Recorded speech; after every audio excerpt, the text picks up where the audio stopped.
Alrighty, hello everybody. Welcome to Roll with Advantage, but my name is not Joe, and this is not Salamander Coast. Oh my god! This is a little new thing that we're going to be doing for the next few weeks. This is a mini campaign that I, Mark, also known as Cecily, also known as the other DM here, am going to be doing for the next few weeks.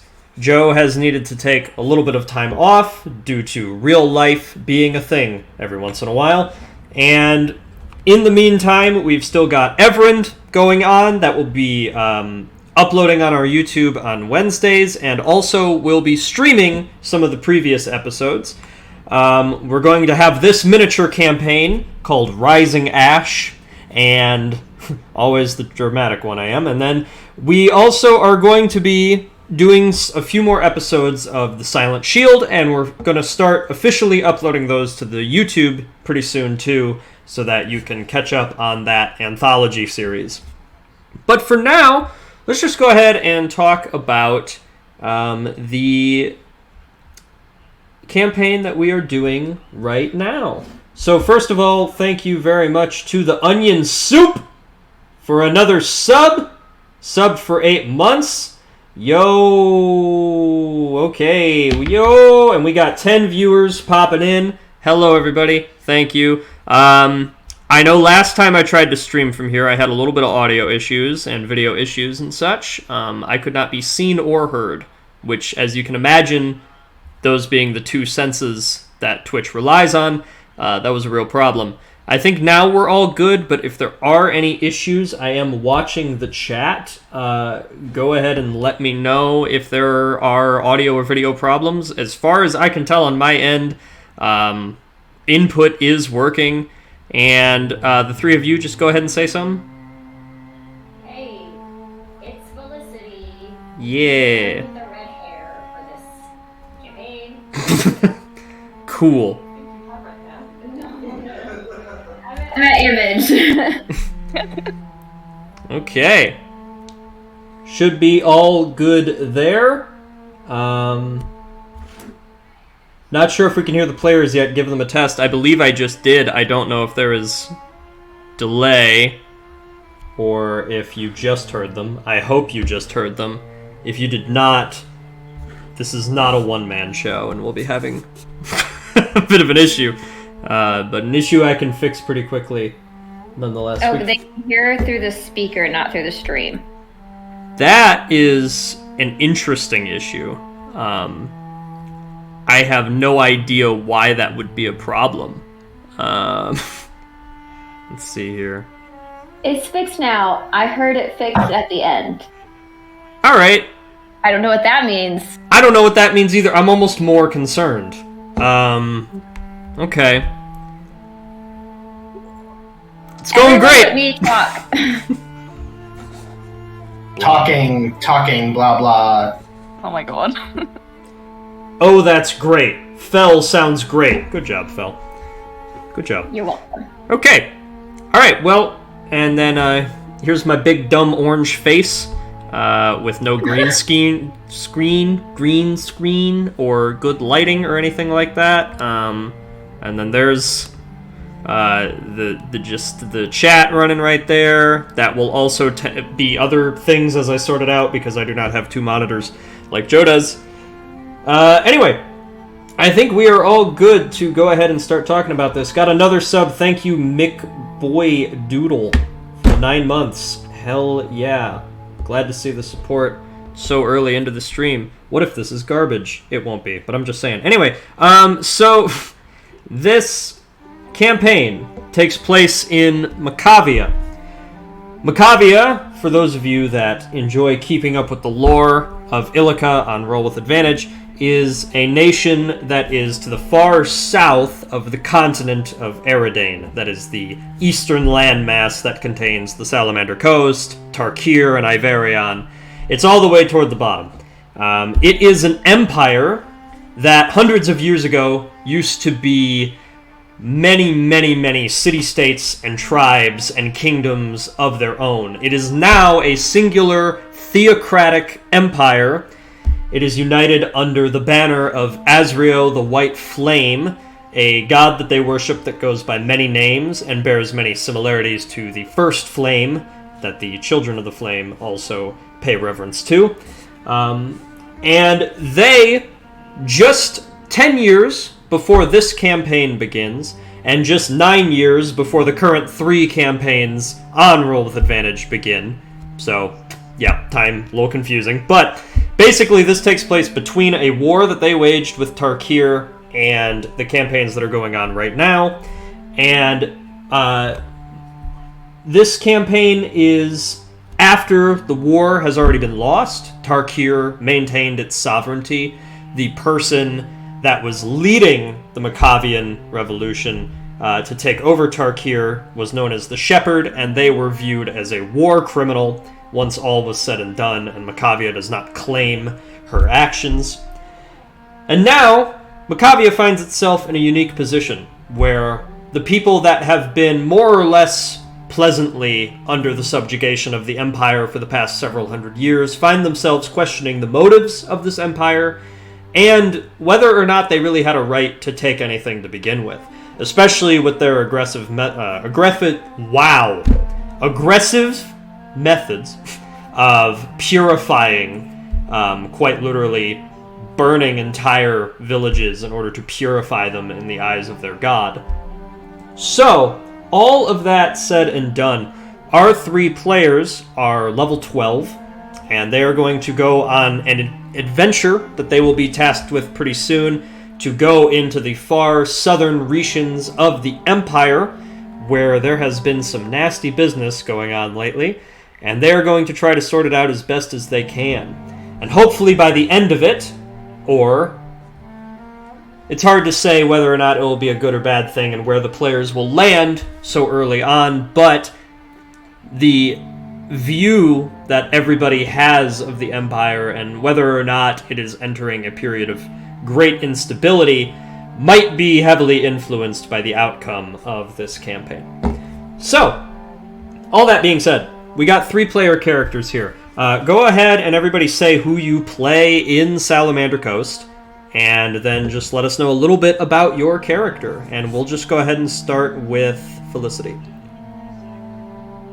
Hi, I play Bianca in Salamander Coast, and right now I am playing Eris Lebez. She is a Fire Genasi warlord. She was an officer, actually, in the last war, and she has many thoughts and emotions about everything all the time. She's very much lawful for the people, though, so she really wants to protect the citizens. That's kind of what I got. That's what I'm working with. All right.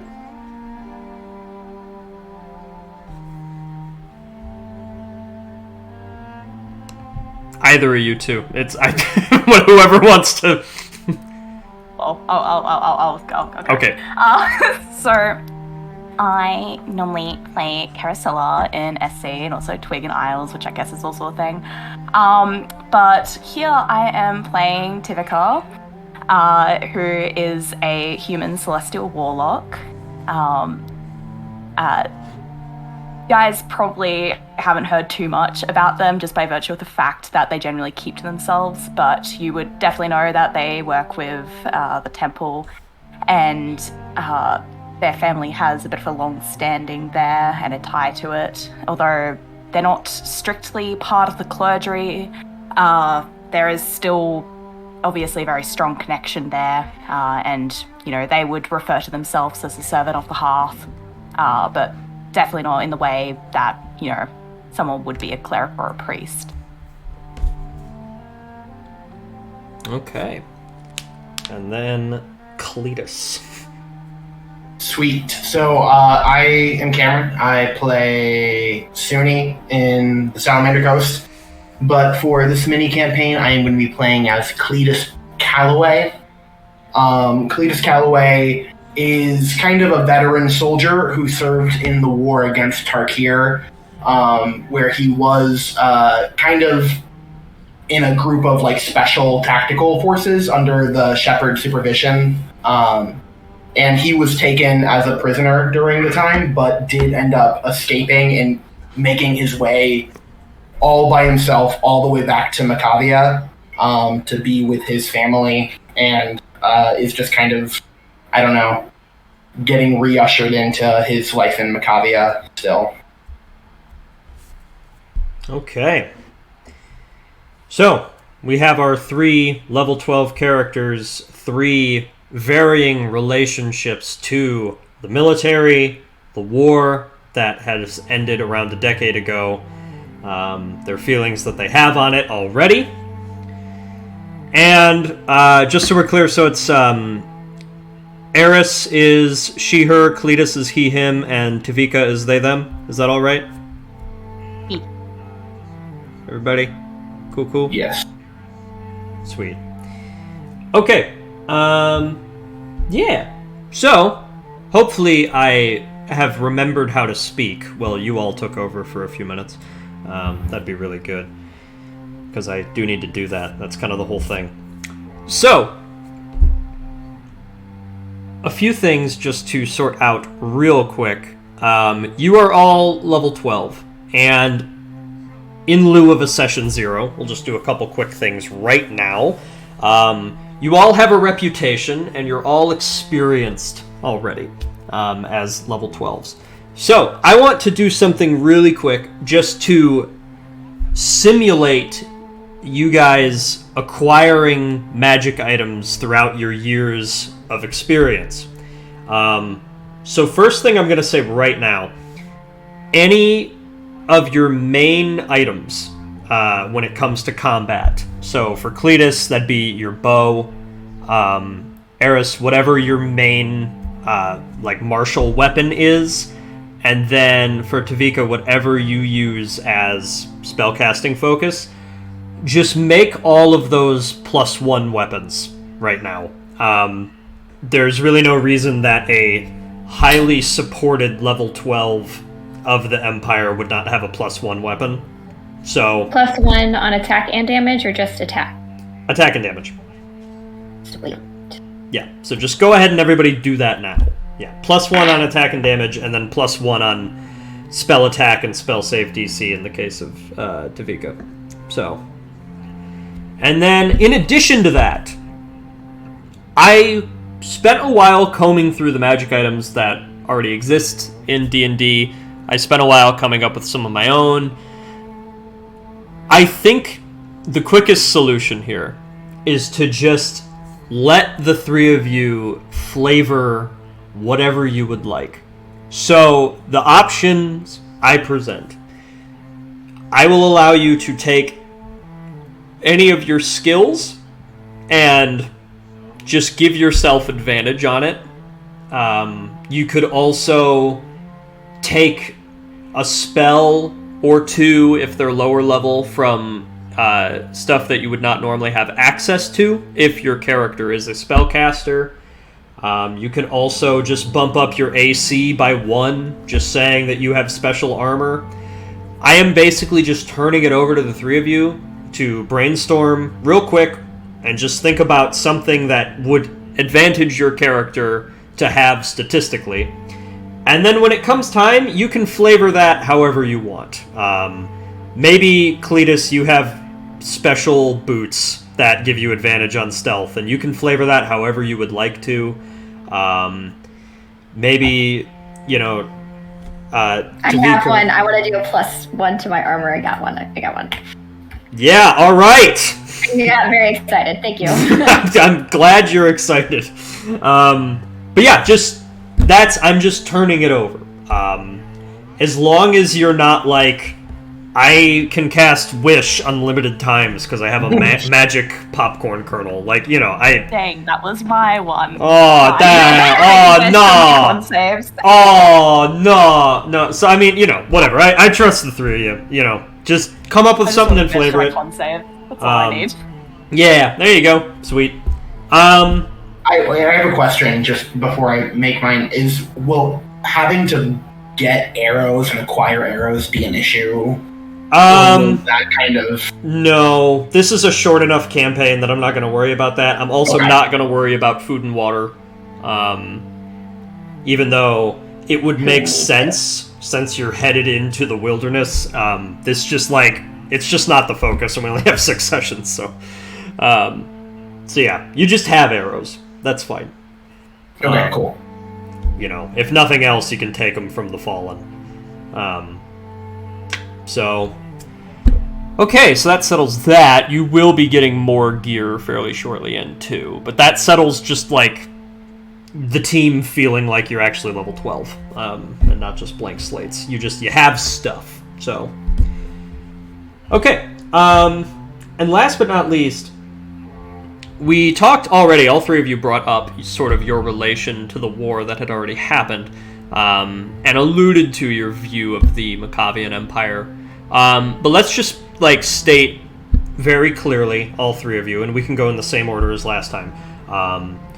What is your character's take on the war that has happened? And do you think that the Empire should change or even completely fall in some way? That is the 2-part question that I'm just going to ask everybody, and we'll go ahead and start with Eris. She, going into the war, was like, heck yeah, cleanse. And then, as one of the officers, not directly under the shepherd, but just who saw, you know, how it all went down and saw like the hurt and pain they gave other people, she's now like in a state of like coming almost into like a regret of like how she didn't see it, how she was also brainwashed kind of thing. So I think she's still trying to figure out how she feels about the I'm going to call it the government or the empire, as a whole. But one thing she's definitely sure of is that she's going to protect the people, especially since she saw so much death and she caused it. She's very much protecting of the citizens and wants to make amends for that. Okay. Does that answer questions? Yeah, that does. All right. And then Tavika? I think for them, Tavika just really probably agreed with the war in terms of like what it was doing, but then not so much with obviously then what the shepherd was doing and how they were going about it, but would still ultimately see the Empire as being a good thing and would want to keep and maintain it. Would just be, I guess, would disapprove of how messy it got and how, I guess, you know, they'd see it as deviated from, I guess, the Empire's true calling and that commitment to the White Flame. But would still very much align themselves with the Empire. Okay. And Cletus? So Cletus was, when he was younger, before and during like the beginnings of the war in Tarkir, I won't say that I think he was like a brainwashed person, but he was heavily conditioned under the supervision of like the shepherd and all of her people. So he was very like, I am trained to be a murderer kind of in the ranks of this person. But like what Eris, what you said, like seeing all of it happen and then feeling abandoned when he was taken prisoner, like kind of wrecked his view of the Empire and of the shepherd in the entire system. But he has like an intense amount of like survivor's guilt and like PTSD kind of related stuff mixed in with all of that. So he kind of is like, I wish I would have died, but I also think it's horrible that it happened, so I'm glad that I'm alive, and I don't know. But he is really wavering in his loyalty to the Empire just because of his frustrations in what happened. Okay. All right. That clears that up. I will say real quick, too, all 3 of you have heard of one another. And I think we will leave it at that. So, this mission is going to be the first time that you're really together, because it is a weird mix of people that would be in three very different corners of the power of Machavia that are being assembled for this. But you've all at least heard of each other. So everything that has just been said about generally who the characters are and their disposition, you might already know that, and you can roleplay as such. And we will kind of just build upon that first encounter with everybody as we go. Which takes us to where we need to begin. And the music just got sadder and sadder as it was going through the playlist here. So we're just going to go ahead and get rid of this platoon shit going on. And we're going to place it with something much more happy called Dark Winter. Okay. So let's go ahead and start. This will be episode 1, titled A Treacherous Crusade of Rising Ash.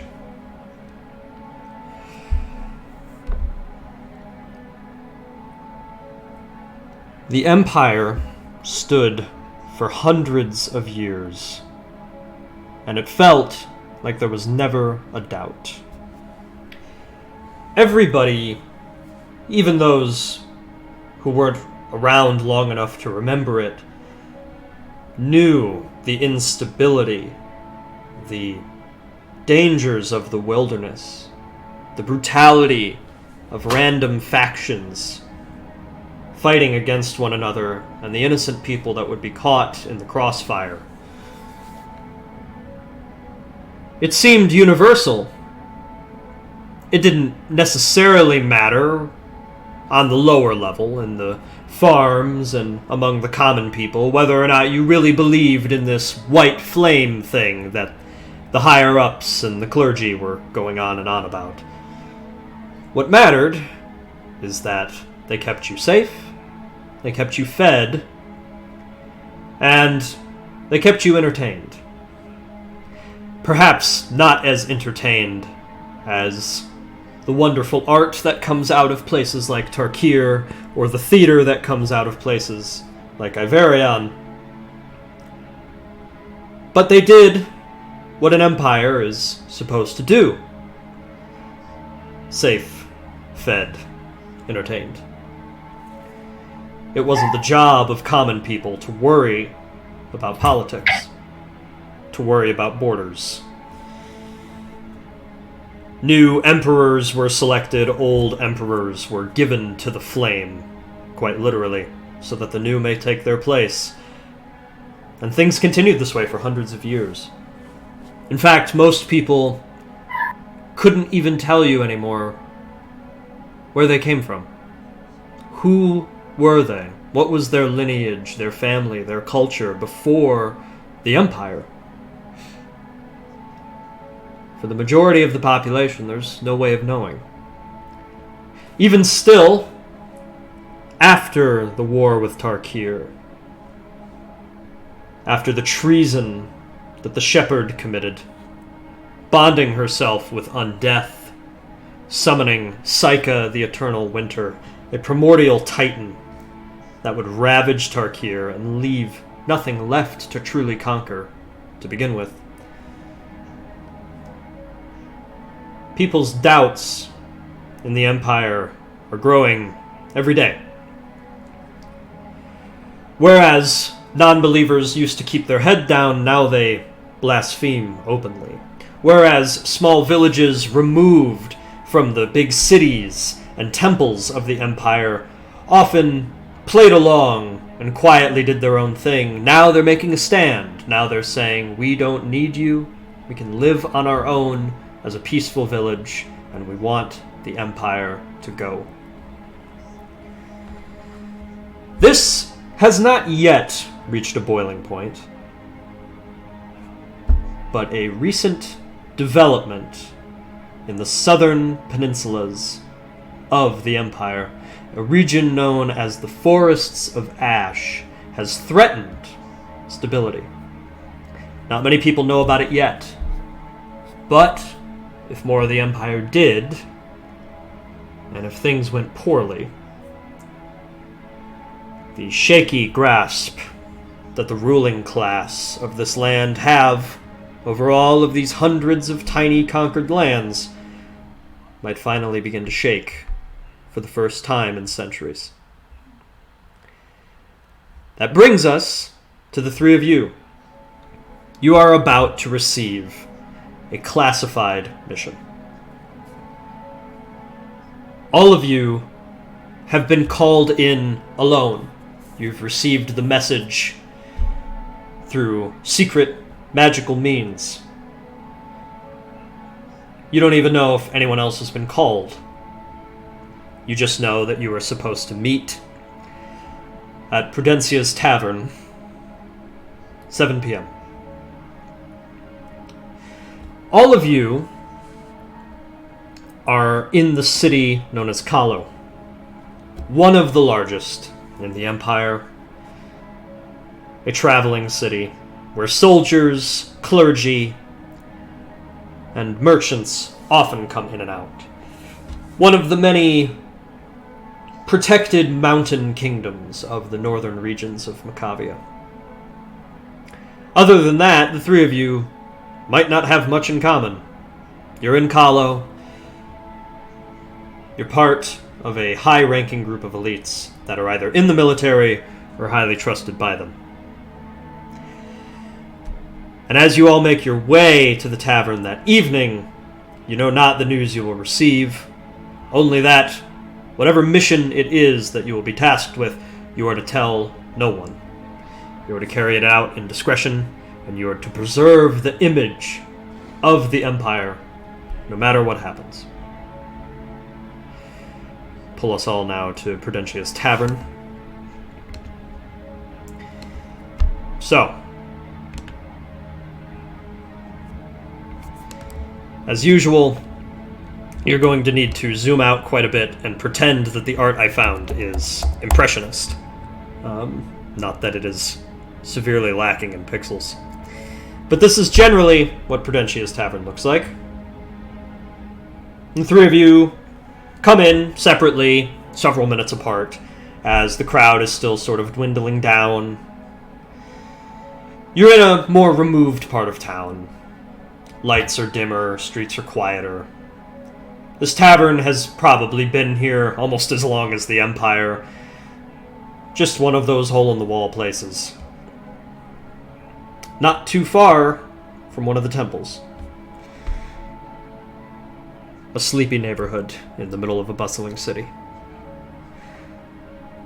As all of you enter, you notice the crowd starting to die down, and you notice somebody sitting off at a far table wearing military garb.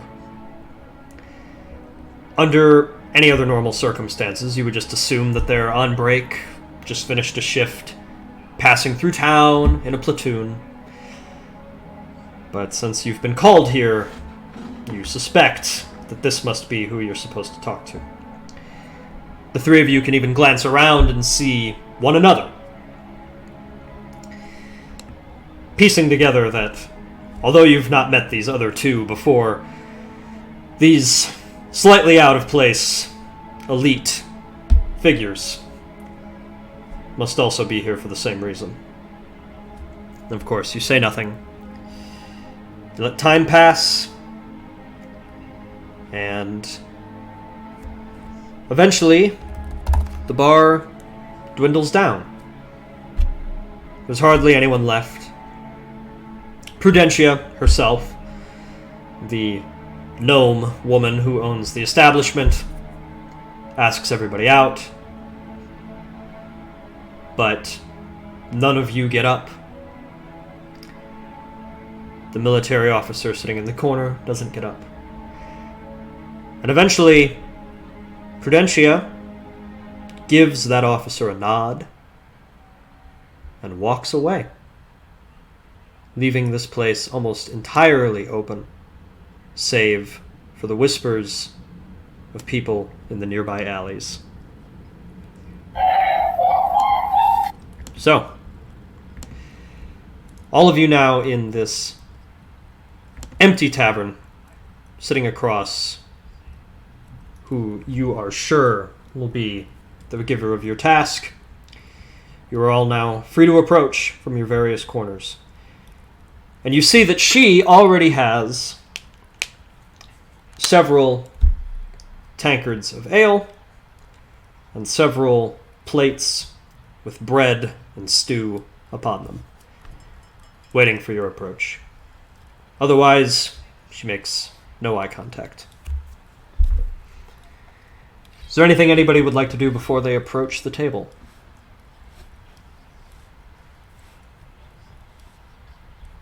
No, I don't have anything. Eris would get up from her table, probably finishing off whatever ale she had gotten as well. And she will, you see, of you two, I'll just describe the character. She's got shortish red hair that kind of laps around her face almost like a flame, dark onyx gray skin with some like veins that you can see that look like lava. She wears similar dark armor that almost looks like molten lava that is cooled. And she picks up a very tall halberd and approaches the table. All right. Nice, classic character introduction. All right, you two, let's go.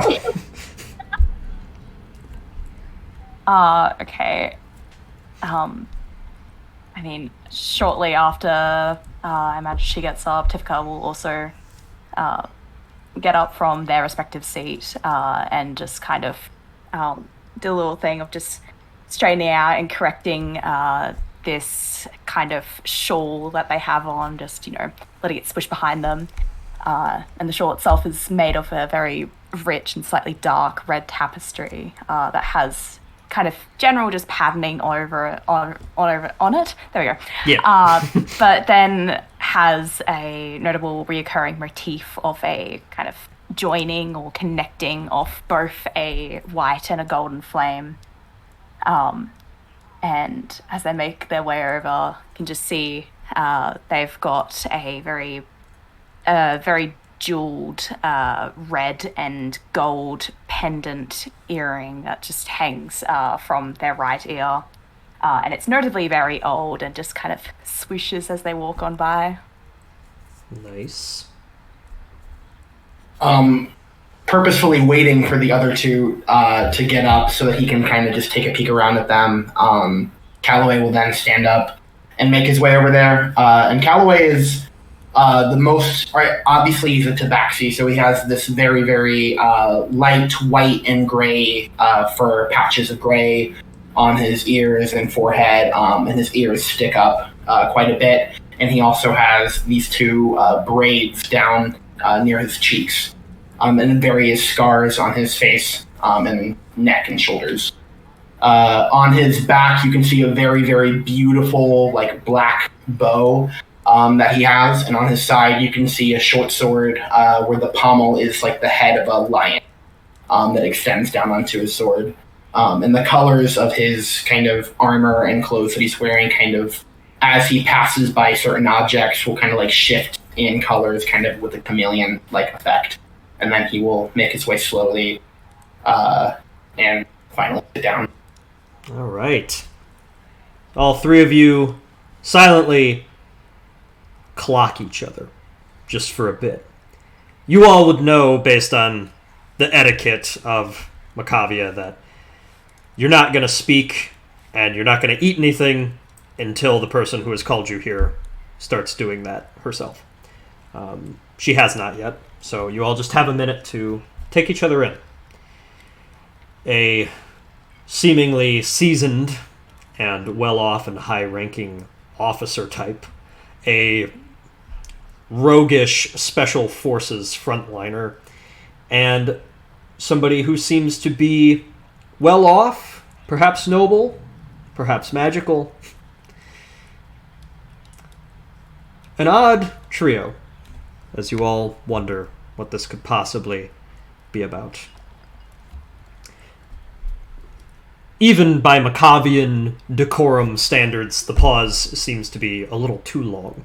But you eventually notice why. It is because Prudentia, the gnome, does actually come back down.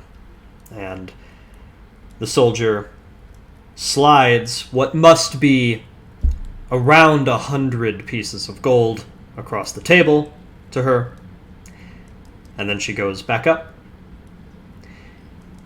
And you can see the person that has called you here listening as those footsteps just creak up the stairs, higher up into the tavern. And eventually, she extends her fork, takes the first bite, prompting all of you that it is now okay to eat and drink. And she introduces herself, and she looks up, and you're able to kind of see her for the first time. And I will share the character art now for all of you of 6th Ascended Xena Starukia. Ooh.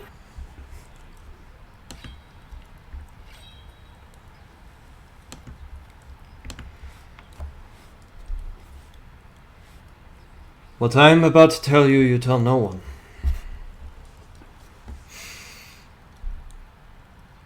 Perhaps you've all heard of High Exarch Ambrose Zonarus. He's quite known in the West. One of our best.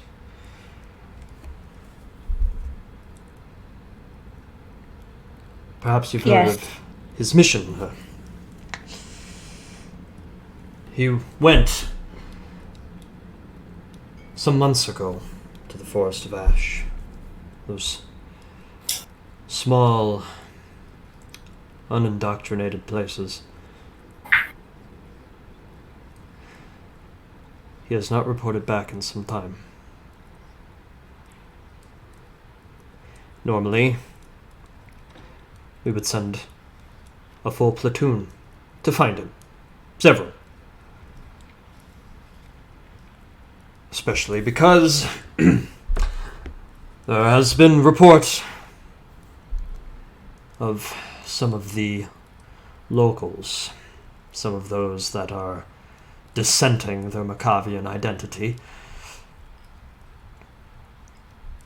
Rumors of their interaction with fiends.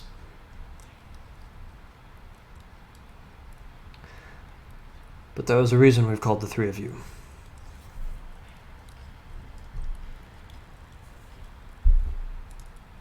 No one knows for sure. So don't say a word of it outside this room. But some of our other exarchs have divinated in order to try to determine Ambrose's location. And they believed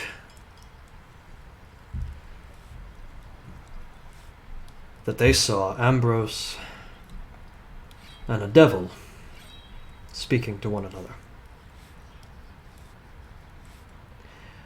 I shouldn't need to say that this would be one of the highest breaches of etiquette from someone of his station possible. We do not negotiate with those of the Silver Tongue.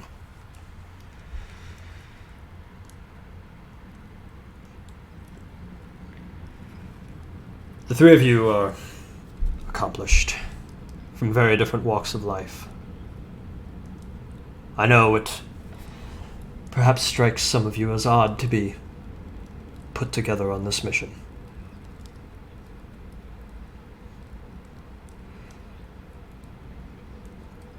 But we need a small, capable team who can slip into the Forest of Ash unnoticed.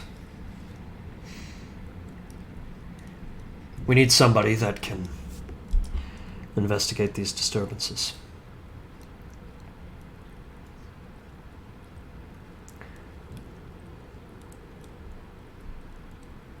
I know all of you are perhaps more familiar with the North. Have you been to the Forest of Ash? Any of you? And you're all free to decide that right now. I will just say as Mark, that's you don't need to ask me. You can go ahead and decide if your character has traveled south to the less tamed areas of the Empire. Briefly, but I have not spent much time there, admittedly. I've never made it down myself. Neither have I.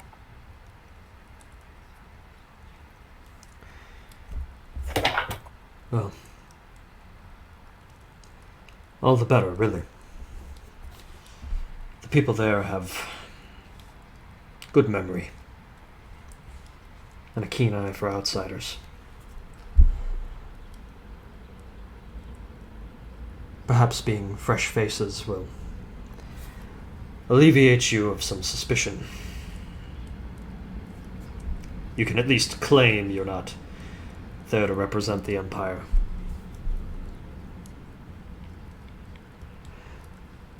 Your mission itself is hard to state.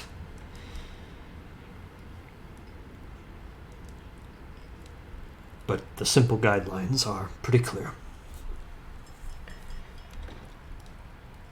You need to determine why High Exarch Ambrose and that devil had a negotiation. And then you need to do whatever is necessary to purify the Empire. Do you understand what I mean?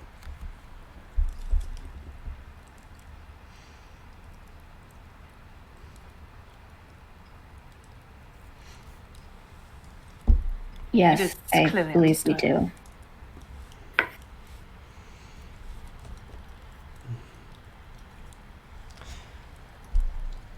I knew Ambrose. Years ago, it was during the war. We fought closely together.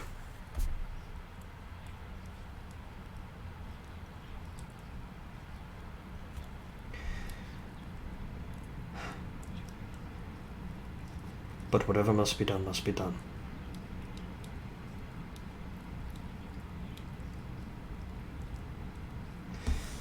And she reaches underneath the table, and there is a small wooden trunk about the size of a jewelry box that she just goes ahead and slides across the table.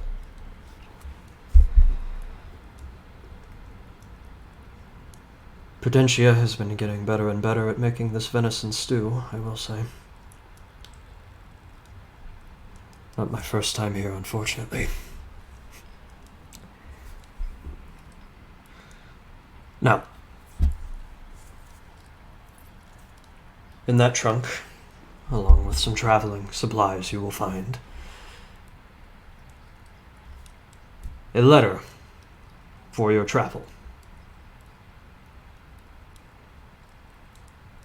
It is a justification, not a real story. You will join the carriage of soldiers that will be leaving the city tomorrow morning.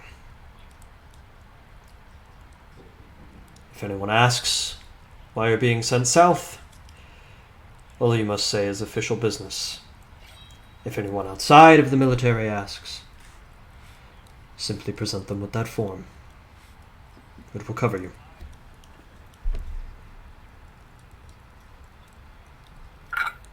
They will take a stop around 6 p.m. That is your cue to split off. You will get on foot. You will head south. You will be provided by the third risen that will be with them with basic traveling supplies. Where we last heard Ambrose was hiding out could be a 7 or 8 day walk. Depends on what trouble you run into, how many villages you try to avoid. The first village you come across should be called Barda. A simple place. Tiny river port. Nothing special. When you're there, though, if there is any sign of fiend activity, root it out as soon as possible. Even if Ambrose has made himself our enemy, devils still take priority. Are there any questions for me?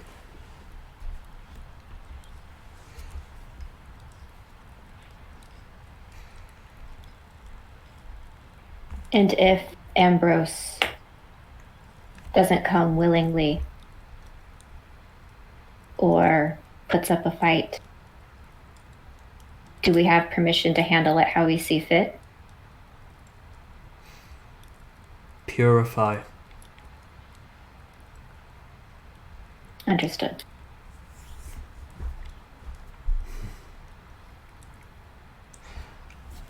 I will hope no villagers stand in your way, but they have been rather stubborn against the Empire in recent years. I can only hope Ambrose's presence in that area hasn't stirred even more trouble. Asrio forbid. The cult of the Shepherd is finding footing again. Anything else?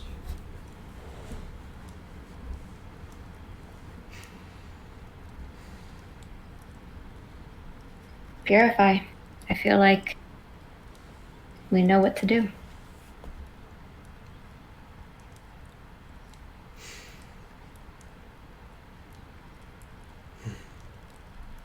For the light. And Callaway will stand up and not leave yet, but Right, yes. fancy. Implying an end, yes. Alright. So Xena, 6th Ascended Xena, pardon me. Oh, I would be lambasted if I was there in person for not saying 6th Ascended Xena. But she will go ahead and get up as well. She'll tap a knuckle on the trunk that she slid across the table and said, "Split that up however you'd like. It was the most I could afford to give you. Recent conflicts in the East, you see.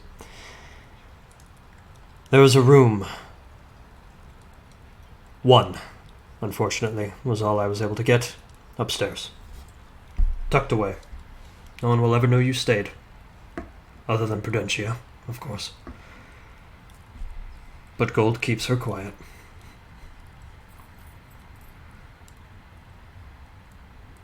Safe travels." And she will take her tankard and plate and start walking out, descend down the stairs, set it upon the tavern, and go ahead and leave. That is it for Xena. So now the three of you are all standing here. Quite the news you just received. And there is a bedroom for you upstairs.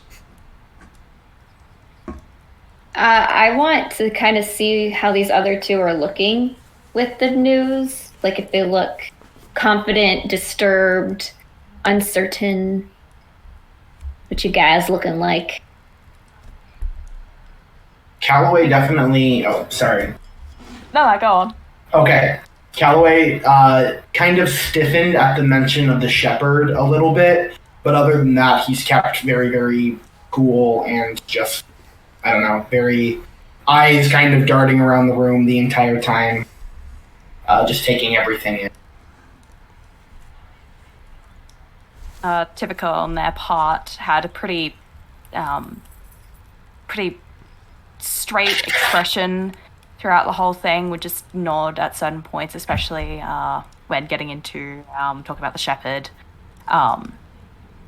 not really giving all too much away, but definitely not like a happy look at everything happening. Mm-hmm.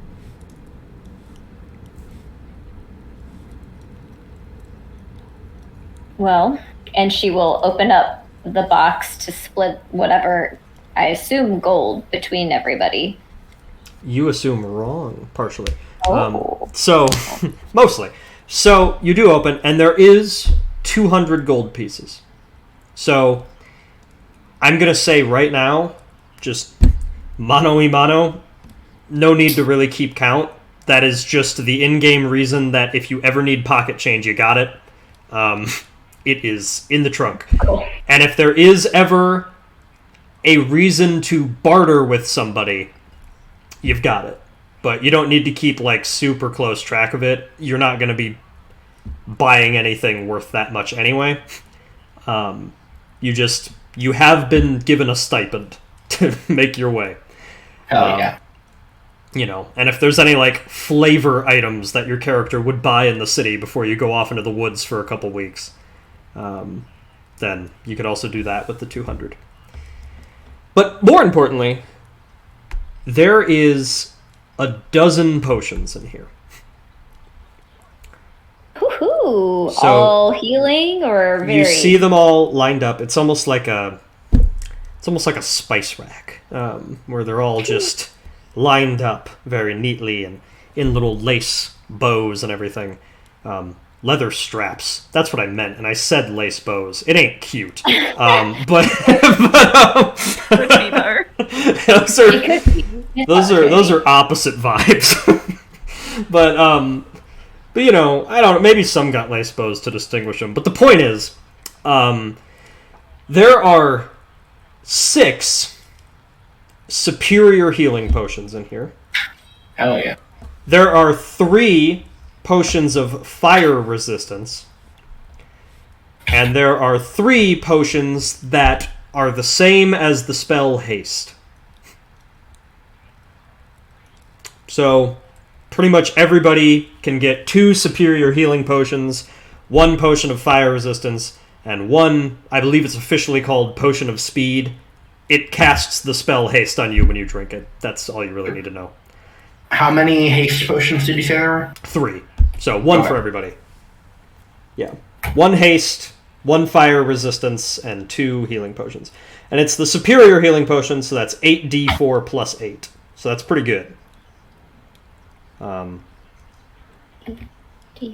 so as you all open it and look at the dozen potions that are there, there is a mix of excitement and dread as you realize that not only are these pretty cool potions, they must have thought that you might need them.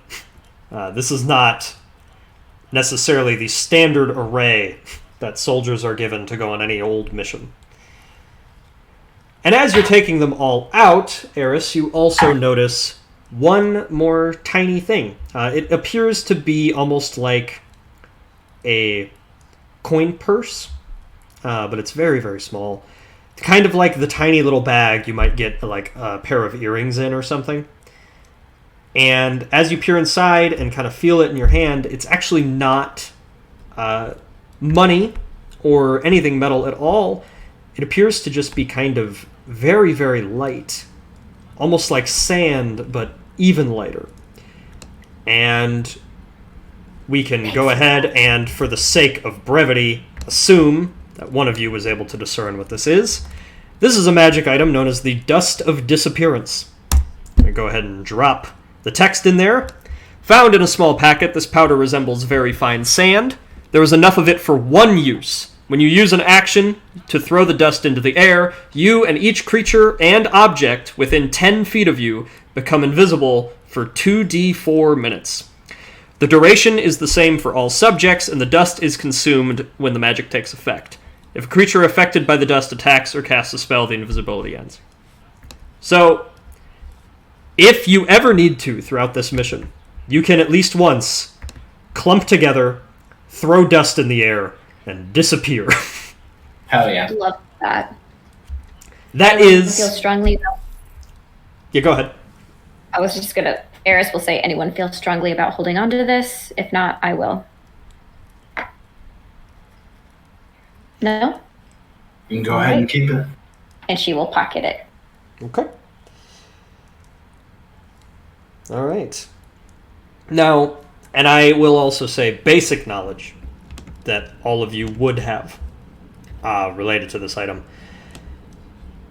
Higher caliber fiends are usually able to see through magic invisibility. I will just say that plainly because you are level 12 and you're part of a celestial theocracy. You would just know that there are going to be enemies you encounter that magical invisibility will not work on. So just keep that in mind if you're ever against like a CR16 fiend or something and you try to run away using this. It's probably not going to work too well.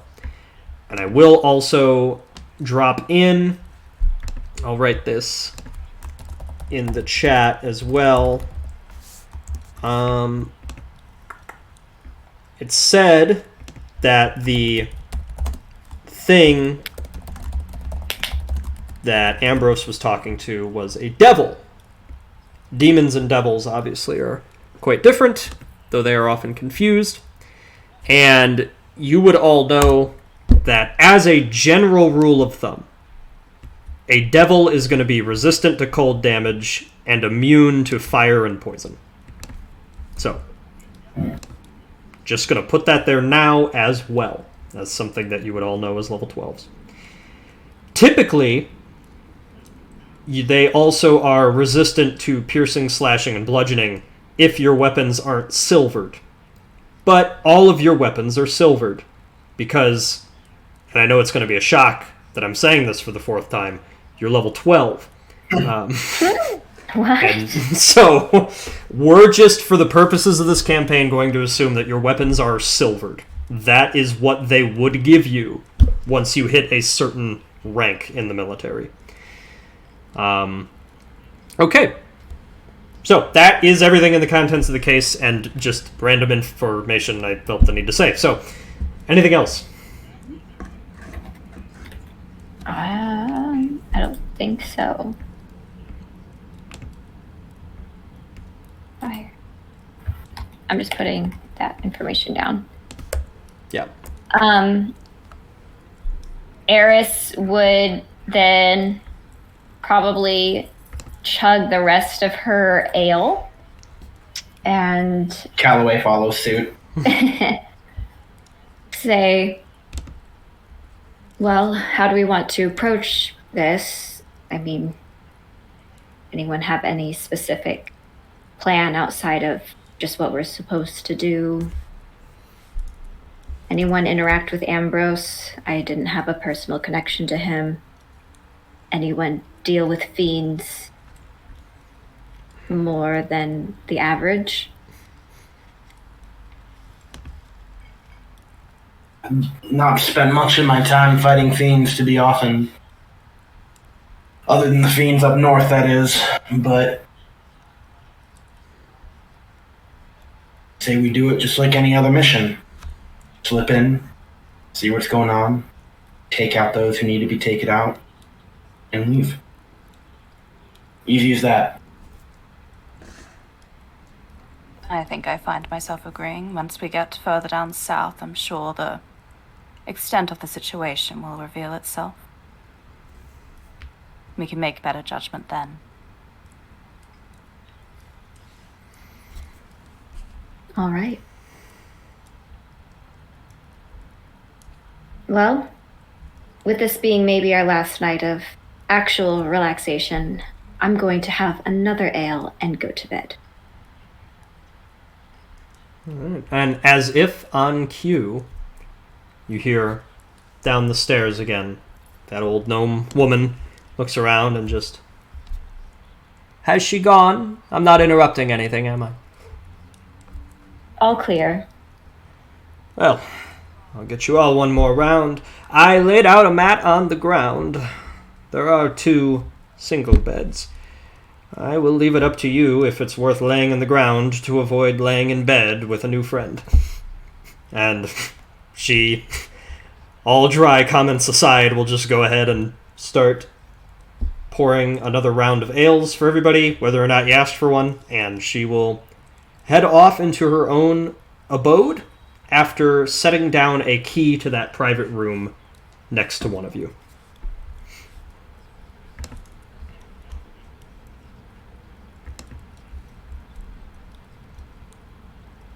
I can handle the mat, and she will... Oh, no, please. The floor does not bother me at all. I mean, if you insist, I'm not going to fight over it. It's all yours. The ale here tastes like shit. Does its job, though. I guess you'd say that.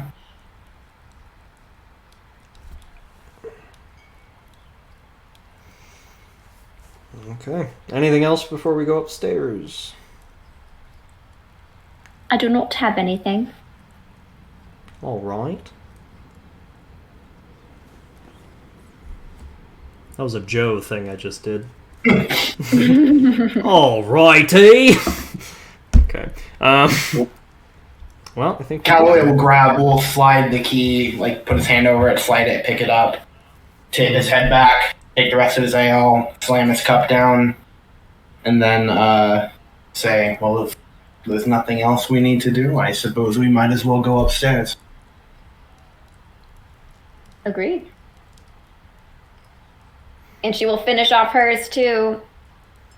Is Tivika drinking theirs? Because if not, Eris will finish Tivika's. I mean, they would have had a drink in front of them, sipped from it a couple of times, frowned at it, and then never touched it again. So it's probably basically full. Yeah, so now they have an ale and a half, just hanging out. Right. Then during the time when they're still down there before they go up, Eris will be like, well, we don't really want that to go to waste, and she will take the rest of the thickness. I suppose not. Just soaking up what we have while we have it. Alright, let's go ahead and head upstairs. So, a rather unassuming, unimpressive little room. It is just this tiny thing. And as you all get up there, you find that even if one of you didn't want to sleep on the floor, there hardly would have been an option. This room looks like it was a closet, and then at some point Prudentia realized she could make extra money by hiding people here. But it works. Clearly nobody is looking for you, and clearly a 6th Ascended, which is a very high rank, has trust in her. So, you all settle in as much as you can. Cletus, you go ahead and take the mat on the floor, and... Yeah, and he curls up like a cat. Perfect. And Tivika and Eris, you can go ahead and take the opposite beds.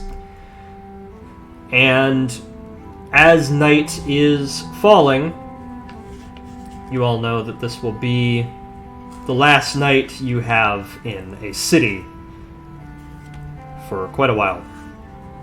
Last night you might sleep with walls around you for a little bit. The forests of Ash are not a particularly kind place. They're not like the legends you've heard of the mazes of the Wild Waste and their endless dangers and critters that are trying to kill you. It's not like the deep jungles of Aphthera or Thrall, where you can very easily get lost and turned around and die to the elements. It's not like the vast, endless deserts in Calderaz, where even going on a simple trip between cities could result in your death if you're not prepared, due to the sheer brutality of the weather. But the Forest of Ash is a region that is oppressive in a different way. It is a region of strangeness. A region of mossy caverns that seem to lead into hidden secrets. Of people that will smile to your face and stab you in the back. It is a region that the Empire truly hasn't tamed. Now, shall we say any last things tonight, tomorrow morning, or any of that before you all get on the road and blend in with the party of soldiers? I will say, early in the morning before, I guess, first light kind of comes in, just from the earring that Tivika has, there would be, whether or not anyone's awake to see it, these little almost golden specks that come off it, and one of the specks will rest on each of the two of you, and some of Tivika, obviously. And because of their celestial resistance, y'all all get 11 temp HP. Hell yeah. Heck Which will happen every time we finish a short or long rest. Oh, That's awesome. So, you're welcome. yo, that's sick as fuck. I know, right? Well, so it looks like you're waking up friends. There's no question anymore. Yeah, now. Hell yeah. You wake up Well, like, buddies now. why do I feel so good? This is a shitty bed. Like, what happened? Somehow found the right side of this bed, so. Yeah, the only side happened to be the right Yeah. side. Okay, anything else? All right. No. Oh, I have a question. Yeah, what's up? So I have proficiency with the poisoner's kit, and I forgot to ask about maybe making some poisons. I know you just told us how devils are resistant to poison, but just so that I can use that feature, can I have I don't know really what the poisoner's kit does, like what kind of poison I can make with it, but... Well, I will tell you what, go ahead and figure out what it does. And then... Okay, I will read it to you because I have it, but it doesn't really... It just says a poisoner's kit includes vials, chemicals, and other equipment necessary for the creation of poison. Proficiency with this kit lets you add your proficiency bonus to any ability checks you make to craft or use poison. Okay. Let's see here. I can give you...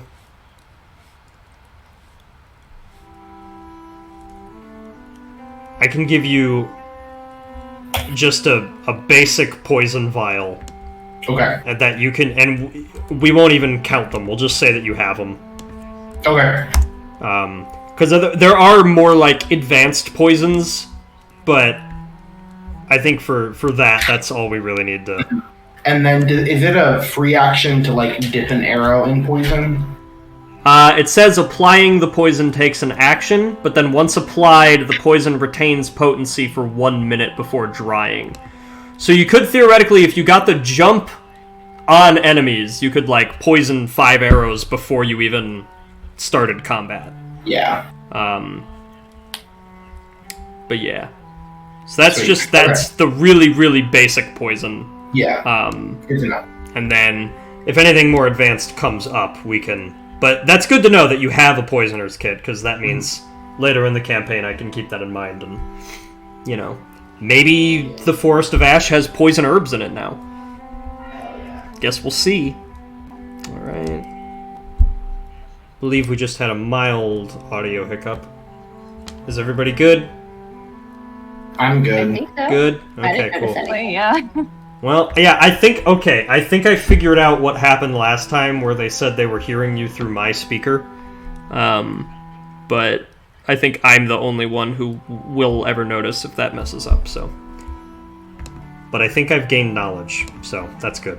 Cool. Okay. So, the morning approaches. Wake up in Prudentius Tavern, oddly well-rested, and temporarily feeling quite hearty. And you all get ready pretty early to head out. Not many words exchanged between anyone yet.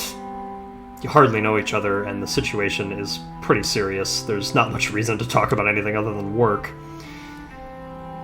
But it seems an opportunity to get to know each other might be presenting itself. A spark, if you will, to the conversation.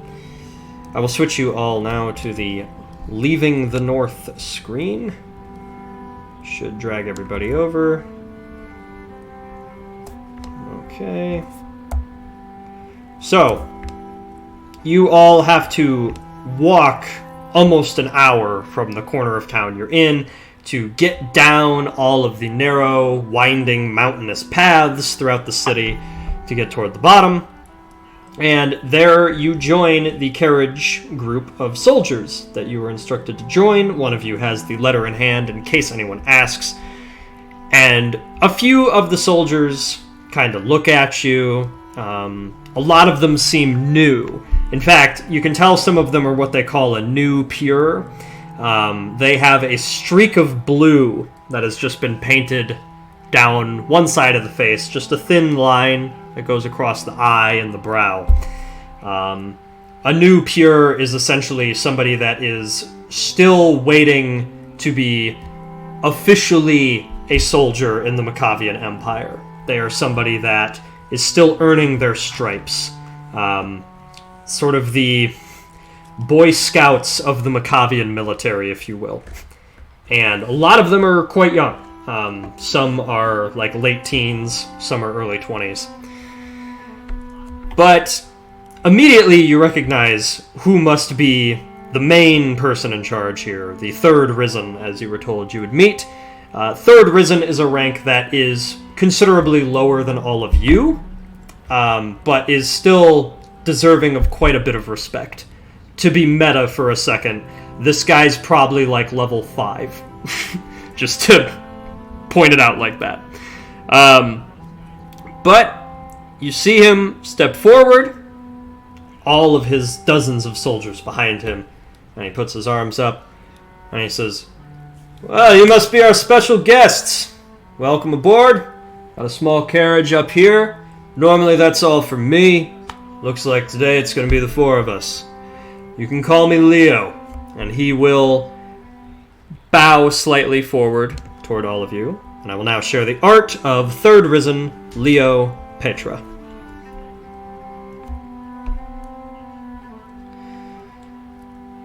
Now, we got quite a journey, and we don't have too much grub. I can offer you the basic rations. We were hoping to stop in, get a little bit of supply, but I am told by the 6th Ascendant that we need to get going as soon as possible. That being said, got these small little tack loaves if you want them. And he kind of bangs, it looks a little bit like bread, but then as he hits it, it's like very hard. He's like, "These are supposed to last an entire year. Had them about 9 months now. They're as fresh as they were when they started, if that makes you feel any better. Here." And he'll just kind of blindly toss several of them forward toward all of you, and then just wave over to his main carriage. And again, some of the soldiers are looking at the 3 of you, making some murmurs, but nothing beyond the usual questions, and they're probably going to be thinking about something else in a few hours when some sort of trouble arises. So, you get up top into Leo's carriage. The 4 of you sit. Some of the drivers whip on the horses, and everything starts moving. And as you're going all throughout the day, snacking here and there, taking in the beautiful mountain landscapes as they slowly transition into more flatlands and forests, you are kind of just here with Leo. And Leo talks quite a bit more than the reverence that Xena was showing earlier. it seems to be that there's a bit of a line between the people on the ground doing the basic work and the people higher up doing the executive work, as there is in any industry in any nation in the world. And Leo does not bear the typical Machavian reverence. It's questionable whether or not he even really buys into this whole white flame business. But obviously, if you want to ask him about that yourselves, that is on you. That's a pretty personal question to ask somebody you've only known for a couple hours. But as you're all going, eventually other carriages split off. Your train of carriages gets smaller and smaller as different platoons are headed to different parts of the Empire.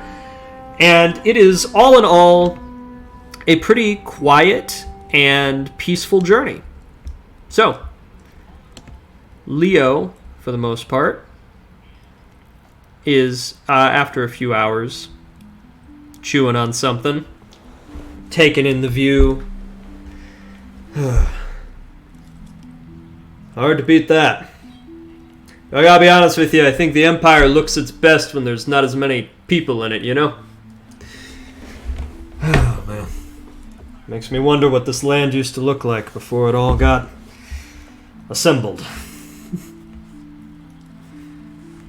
And he kind of looks around to all three of you, and Tivika in particular. He'll notice the talisman that you have, and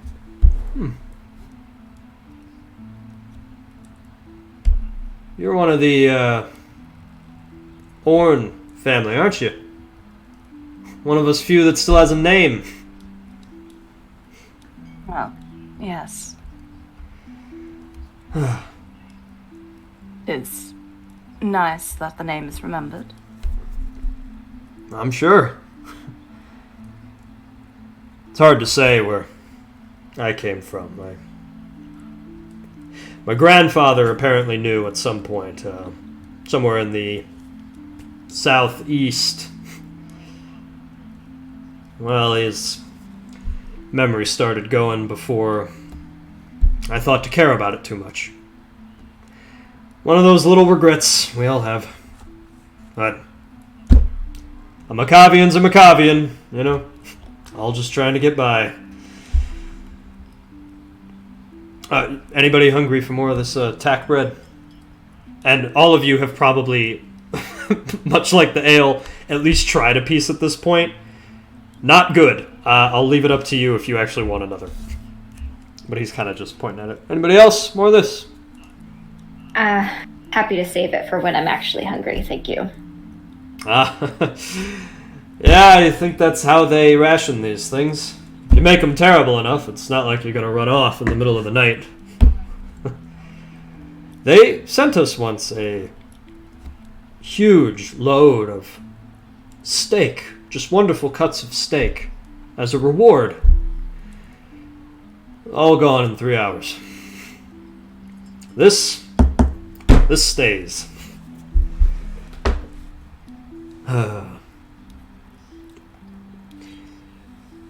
Well, listen, I'm not supposed to ask where you're all headed off to, but can't deny this is a very interesting bunch that I'm looking at. And, well, you know, my carriage and all. Any stories of the past? I will say, as far as we're going, you know that we are heading south, and I think that is as much as you need to know.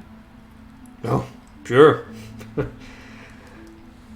Friend, we are dropping you off an hour from Barda and no closer. I've heard of some of what's happening down there.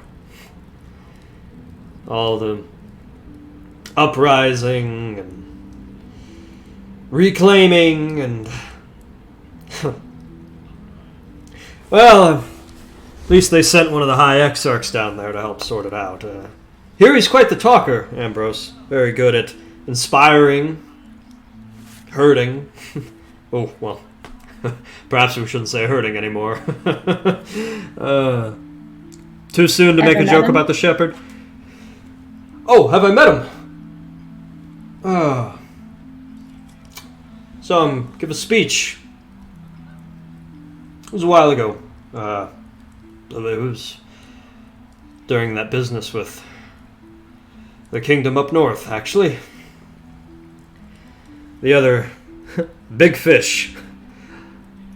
Can't remember many of the details. Being honest with you, I was a little hungover that morning. I was allowed to do that when I was a new pure, you know.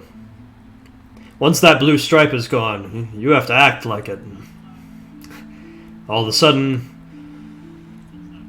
we ended up in this battle at some Tarkirian fort. Woman above me died. I took her place. All of a sudden, I'm some responsible adult. Hard life. What can I say? I'm fed, taken care of.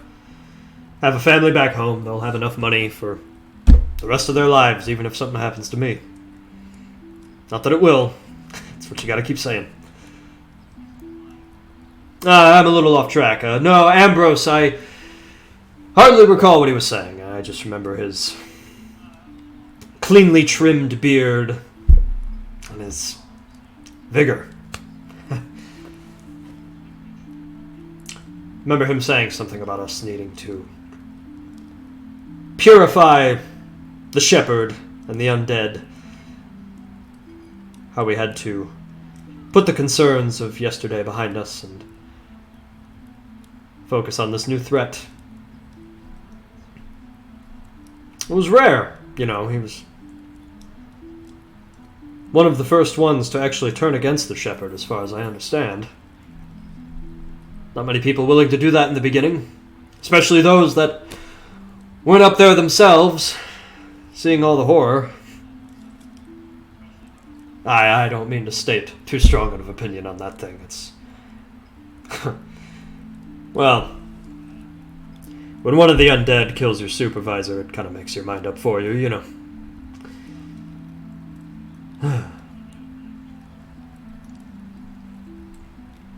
Did you get to ever see Ambrose on the battlefield? I saw the aftermath. That was almost scarier. It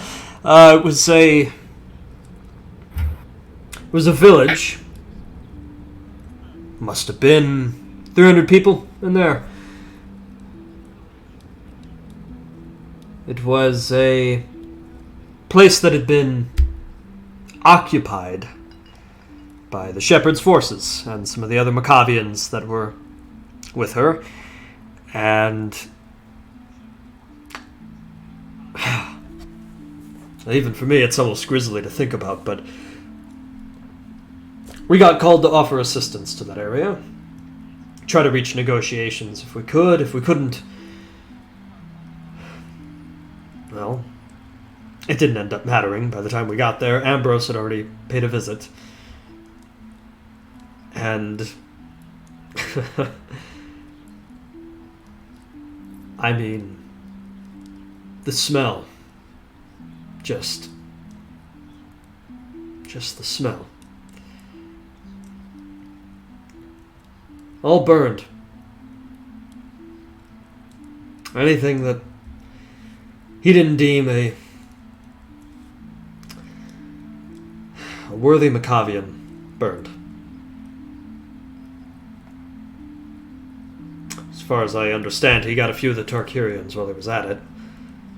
The story is that they tried to stop him. It's hard to know. Wouldn't surprise me if... well, I don't know. It'd be wrong of me to start postulating about someone of such high status without really knowing. But I was very glad I was on his side when I saw that. I can say that much. It's not the first I've heard of him clearing people out on the battlefield either. Yeah.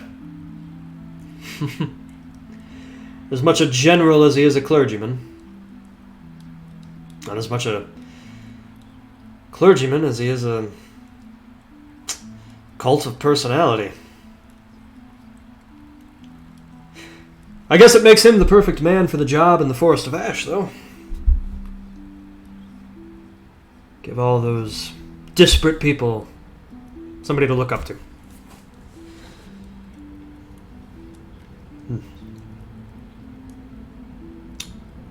And he's kind of just looking out the carriage now as you're rounding the corner on a small lake, a peaceful vista. Eris will look at her two teammates. I apologize that I know of you both. I've heard many things, but honestly, mostly of the past. I was just wondering what you have been up to more recently after things have kind of subsided, and maybe why you've chosen to stick around with the Empire, assuming it's loyalty, of course.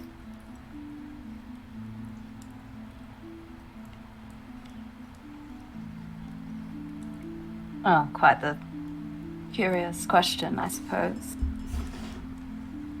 But I, for my part, it's only right to continue to work and provide for the Empire, for Azrio. 'Tis my duty, it is my calling. And so I suppose I've never really stopped in that. Providing the Empire with the strength that it needs, I feel, is what allows us to otherwise avoid such disasters as we've been facing recently.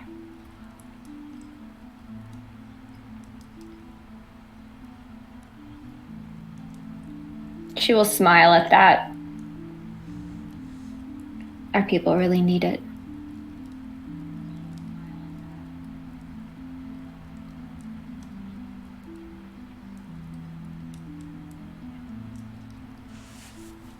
What about you, Calloway?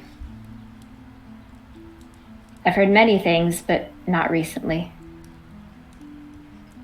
Well, since Tarkir, I guess. I don't know. I made it back to my family. Been with them. And I swore I was never gonna do this again. I told my wife that. But when I got the news, there was just something inside of me that started mixing my feet. I don't know. Tivika, you said the word calling. I don't know if you meant it in the same sense, but that's what it was. Something calling me back out.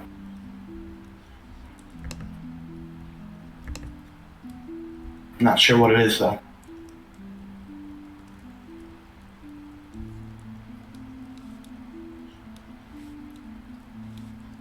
What about yourself?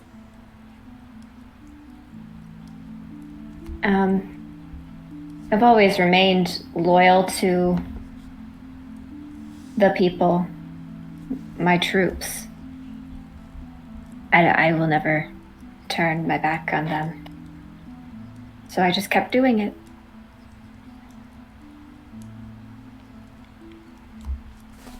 And I will always fight for them.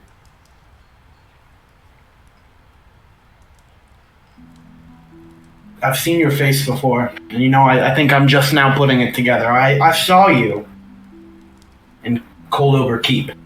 And it was, I'll never forget it, because I saw 3 people fall on their knees screaming because they were on fire all over their bodies, and then I look at you and I was so unsure why you were so calm with your head full of fire, and then I realized who you were. But I saw you as well. But she kind of doesn't smile in that because she knows who you were standing with.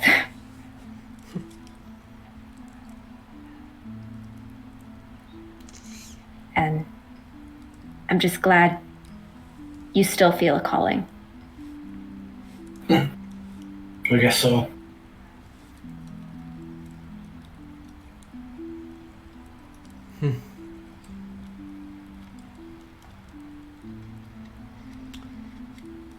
Well, we only got about an hour now. When you, get there, to Barda, that is, there's gonna be a few other soldiers there. They're not under my command necessarily, but I know a few of them, so if you bring up my name, perhaps you'll be able to get a little somewhere. Maybe get in one more good night's rest in a building before you head farther south, at least.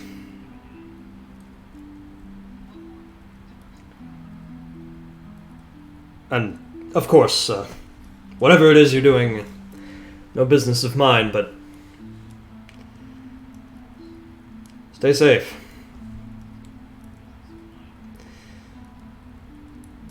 Dangerous part of the world.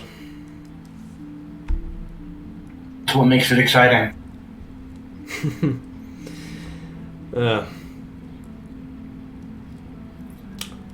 Callaway, was it? That's right. Well, I think you and I have something in common. See, I like the excitement. My wife doesn't.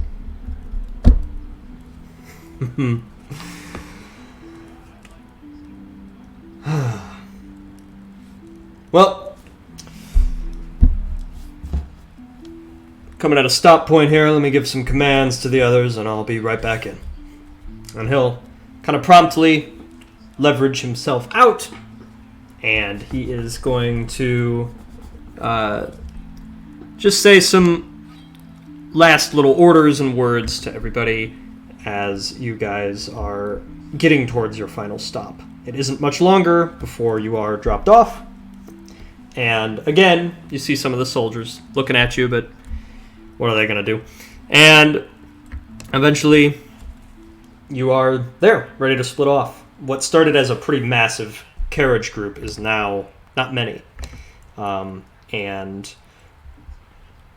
as you are rounding a bend in the path, you stop. There's only a few carriages left, and Leo comes out, just gives a hand wave, and he tosses just a couple more of the hardtacks towards you, just in case. You never know. I promise I'm not trying to get rid of them or anything. And he'll kind of just go ahead and rejoin. So, obviously we did not roleplay all 7 hours of that, but let it be known he was talking for most of it. And your characters obviously feel about that however they do. I just wanted to let you know that that is what you have been dealing with. Okay, so you are now headed south. You've got a little bit of woods to go through now. As you cut into the woods, it is sort of a dense patch of a bunch of thick pine and red-leaved trees as you're making your way through this area. Historical footnote, it is called the Forest of Ash because it is believed that this is where the white flame first burned.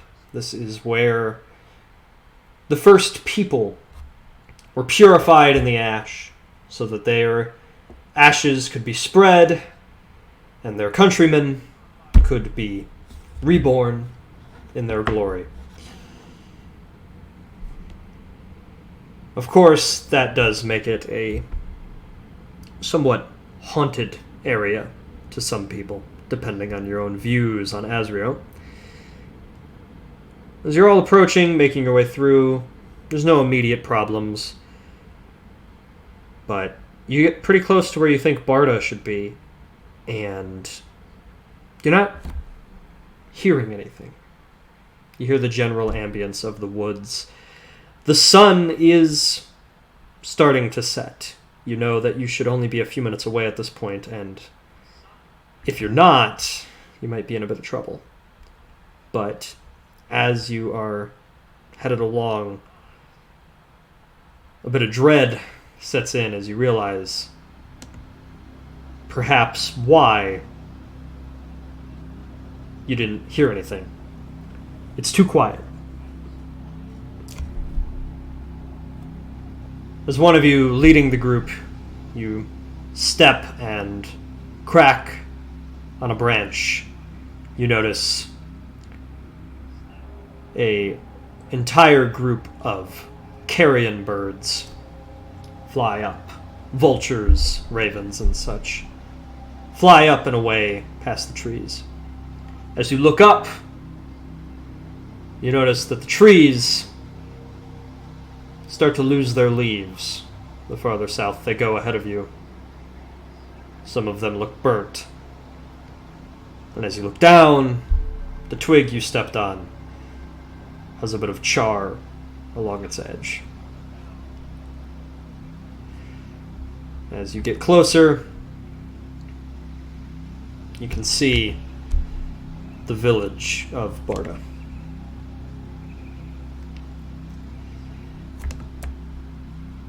Just a mess, where it looks like not too long ago there must have been life. You have about an hour before the sun sets. This was supposed to be the first stop on your trip. Now your only choice is to figure out what the hell has gone on here. What would you like to do?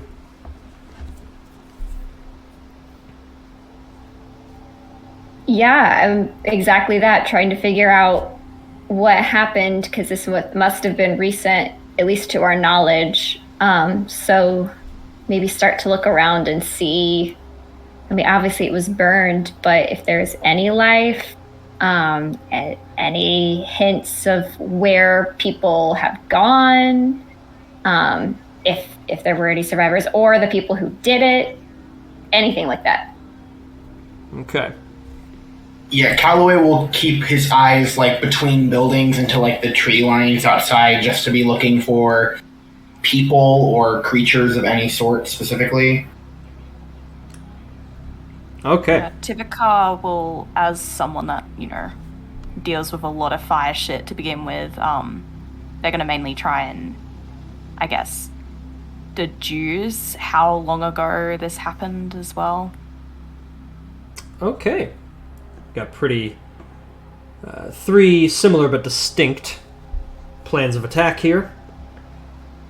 So, Eris just generally looking for any signs of life that might still be around here. As you glance around, you are seeing what seems to be charred buildings, collapsed lumber. Some of it is broken through. And the terrain seems to be so disheveled from whatever conflict took place here that water from the river is bleeding over into the rest of the village. There are deep impact spots in the ground that are now full of water. Cracks in buildings where water is leaking out. Structures on the verge of collapse, crooked and tumbling over themselves. And before you notice any life, people at least, you do notice a lot of those carrion birds. And they are all, a group of them, gathered around some corner by one of these village houses. Other than that, the sound of hundreds of birds and a wretched smell that is starting to get stronger as the three of you get closer. There's hardly any sign of life. Cletus Calloway, go ahead and roll a perception check to scan the tree line. Okay, that's a bunch of bullshit, because I have plus 10, but I only rolled a 2, so it's... Hey, 12, double digits, baby. That's all I'm at. So, again, nothing. This area has been made devoid of people. As far as you can tell, it's just nothing. Don't appear to be anybody watching you, anything like that. And finally, Tivico, you wanted to see how recently the invasion took place, and you specifically mentioned fire. I will say investigation or nature. You can do either one. If those are the same, so... Okay. That is a... I might use my talisman because I kind of sucked. That is a 15. Okay. You are able to see a few spots along some of the trees where there are still little jagged red lines, spots in the soil where there are still some white hot embers. This happened probably yesterday. It could have even been occurring while all of you were in the tavern getting the assignment.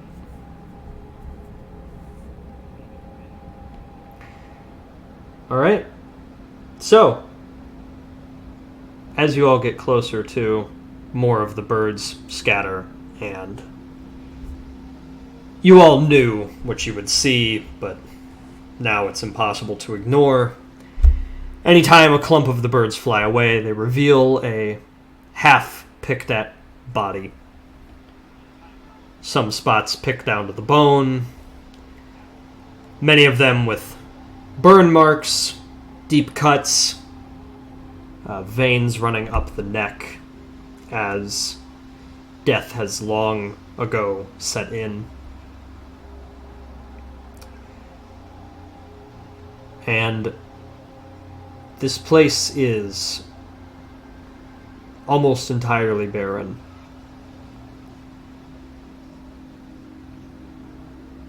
But there is one thing that becomes really obvious to all three of you. So obvious that you all notice it at the same time as you round a corner, that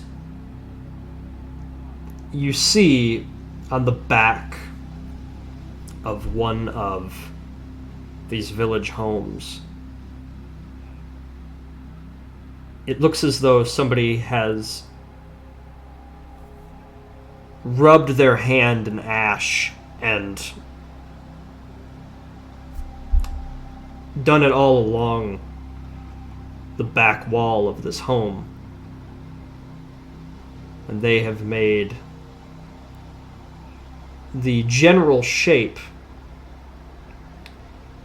of what appears to be a burning torch. And there is something scrawled in the side in rushed, jagged ink. As you all peer a little bit closer, there is a pretty simple message on it. Machavia manifest.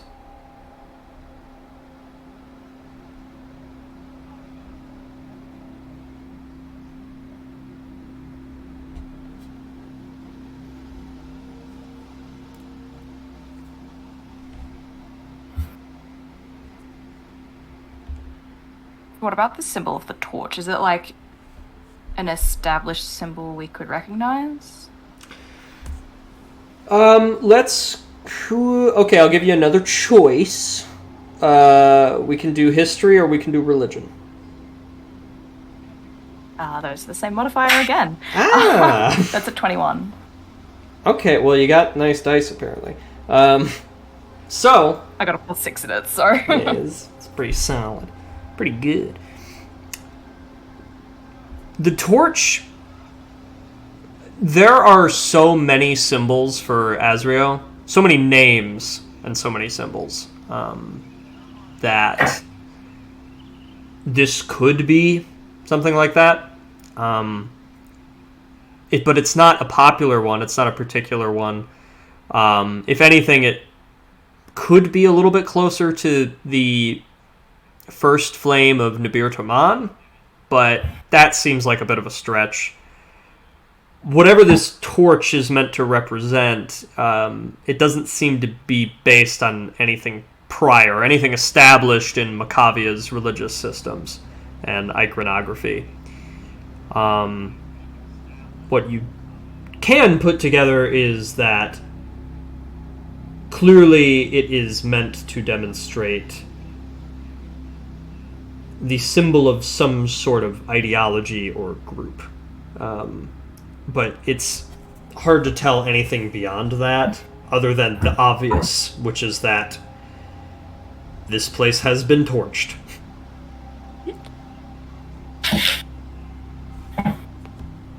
Calloway will open up just like a basic kind of journal and sketch out that symbol and write those words in it, just as a note. All right. And we'll put it back in the bag. Either you ever seen that before? Unfamiliar to me. Fortunately, it's unfamiliar to me as too. I generally know a lot of the different symbols that are used, but this one is not one that I've come across before. Potentially Azrael, but whatever it is, it's uncommon. And given the state of this place, I can't help but feel like it is attached to some other entity. I have a bad feeling about this.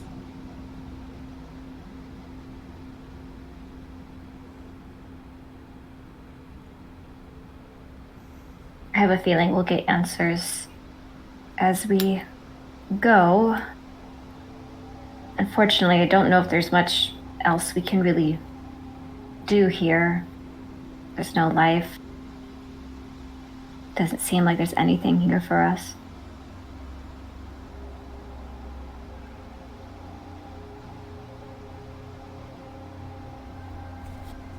What time is it about? Now it would be about 45 minutes from sundown, and it is autumn, so 6:30. Well, let's keep pressing. I don't know how much longer I can stand this smell.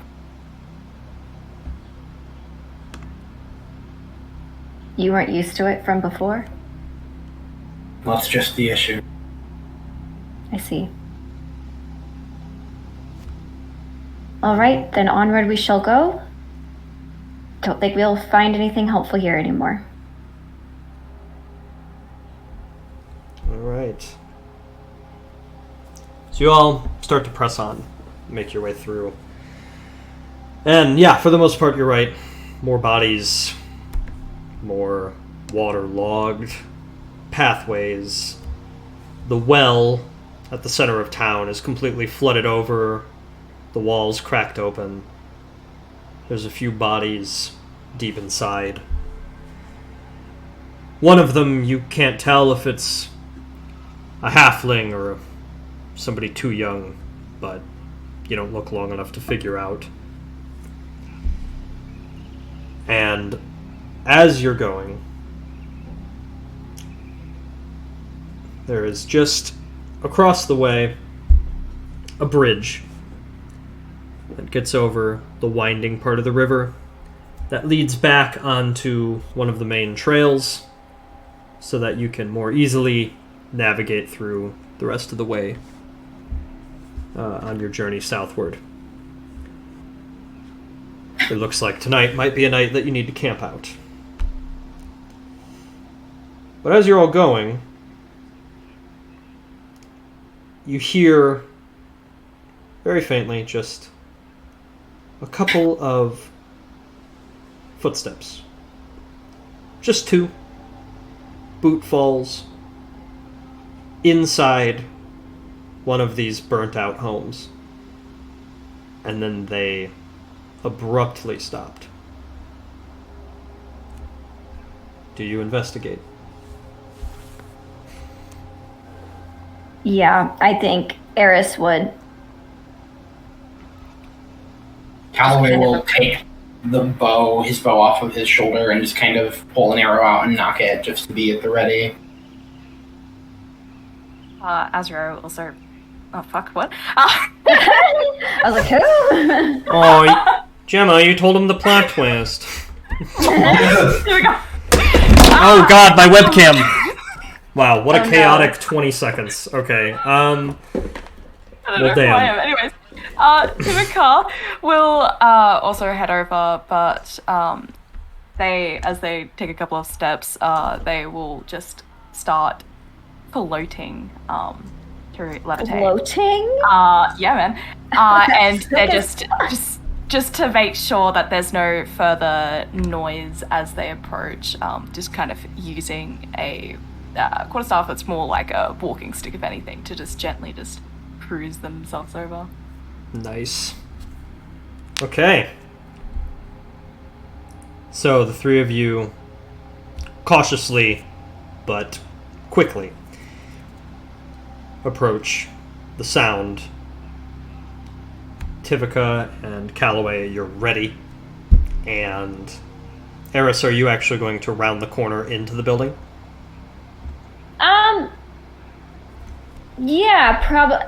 She just is mostly wanting to find life of some kind, hoping it's like a survivor. If not, like, it'll be someone to give them answers. So she's not necessarily like sneaking, but she's not trying to like startle anyone. She's just trying to get a closer look. But yeah, she would.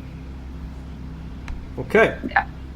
Ready to fight if need be, but she's not like trying to necessarily hide. So,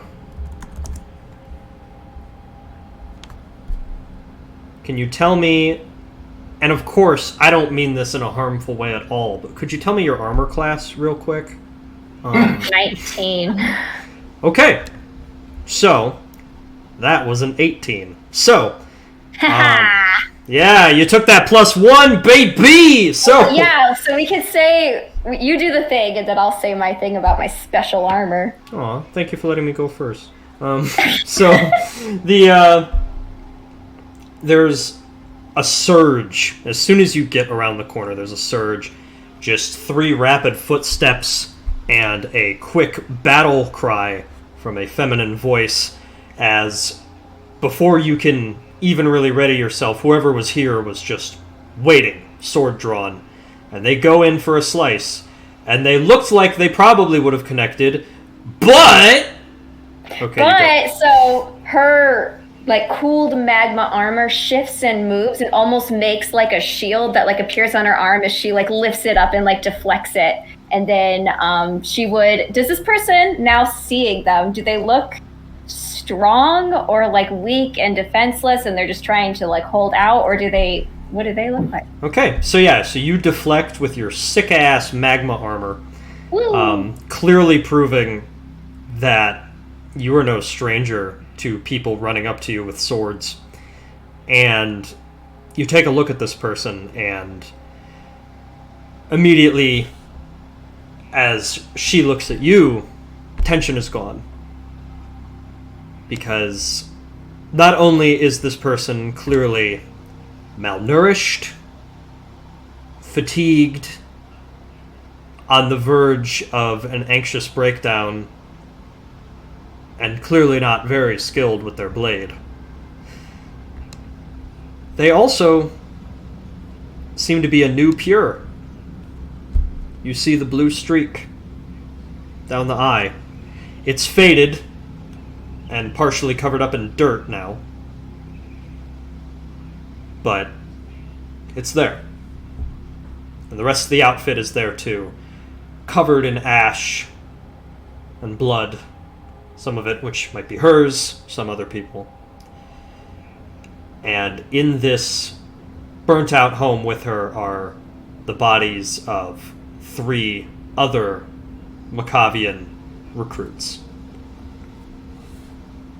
And so she has the sword, and she backs up and points it in front of her, getting ready for another, but she sees the way that you just register who she is, and she takes a moment and looks you up down, and even though she doesn't know your exact station or your name, she registers who you must be. And she just takes a few labored breaths. Relax. We're here to help. We're not going to fight. What happened? You have others? Just two allies of mine.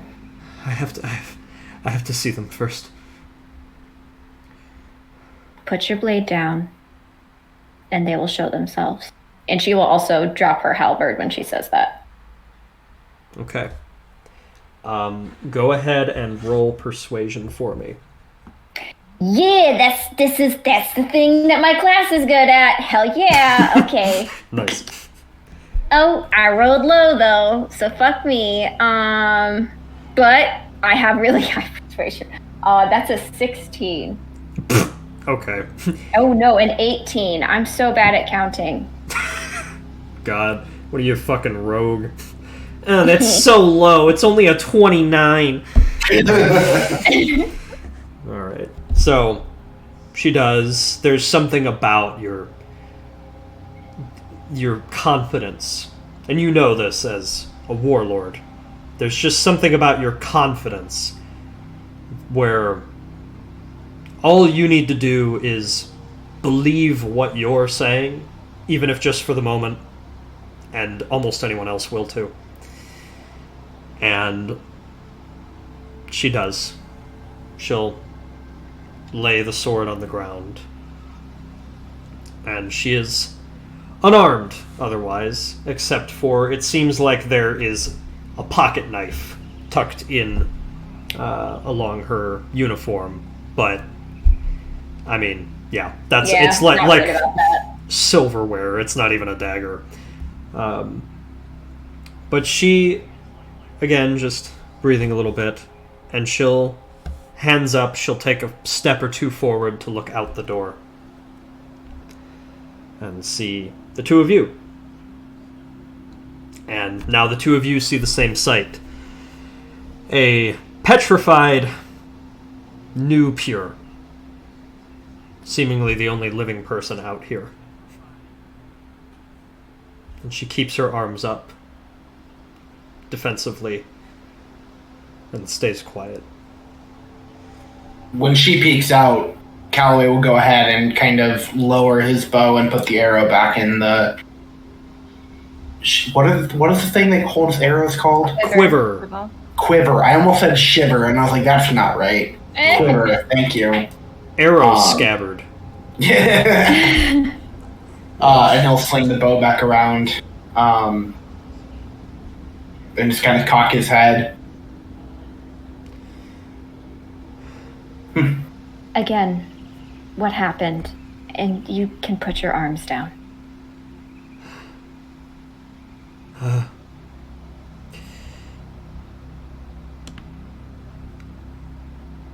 I came here with a small group.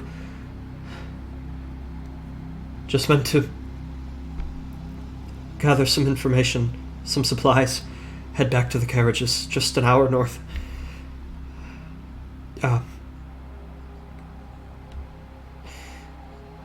My name is Iuna, and the three in there were my friends. And I will now share that she is in full light, the character art of Iuna.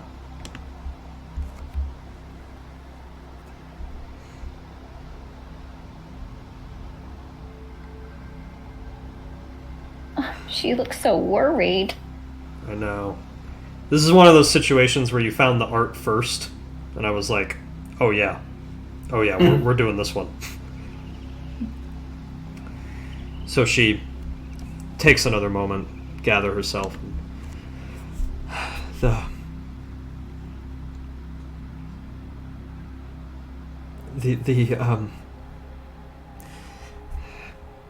people we were supposed to meet down here, they were other soldiers, part of Ambrose's group, and they never showed up.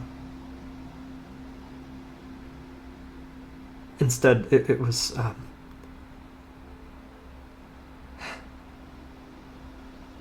I swear I knew one of them, but he wasn't the same. He wasn't the same as during recruitment. He wasn't the same how?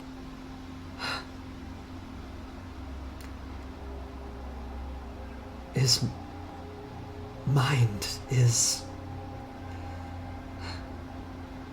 I knew the Forest of Ash could drive soldiers to the brink, but so quickly.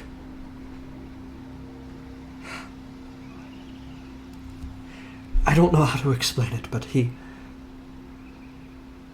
was here with about a dozen others, and they launched some sort of attack.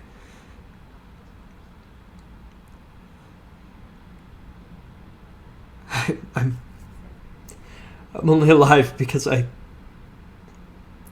hid under their bodies.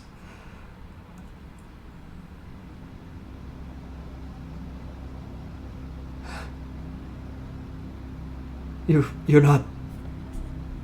There's sudden surge of panic in her eyes again. You're not here with Ambrose, are you? No, we are not.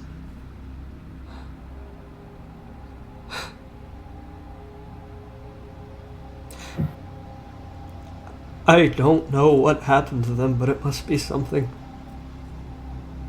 No Machavian, no person would do. There was nothing wrong with these people. They said they were purifying this place.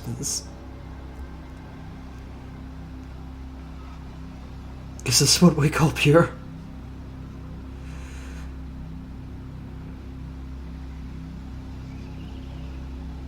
And she'll start to take a step or two forward, but you'll see her kind of stumble.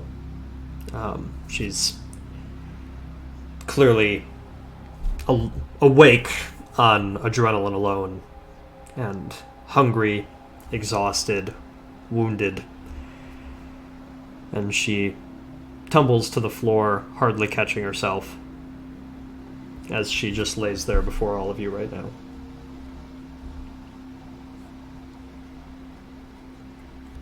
Calloway will crouch down next to her and kind of help her sit up so that she's not lying on the ground, and then pull out a water skin and that extra tack bread shit that they got from Leo and say, not much, but it's all we got. Yeah. And you'll see her kind of just looks at it, and there's sort of a long moment where you can see this mix of pure hunger and just wretched nervousness kind of clashing into each other. And eventually she just takes it and she'll plug her nose as much as she can and try to bite into it. And it is hardly nourishment, but she eats it readily as much as she can.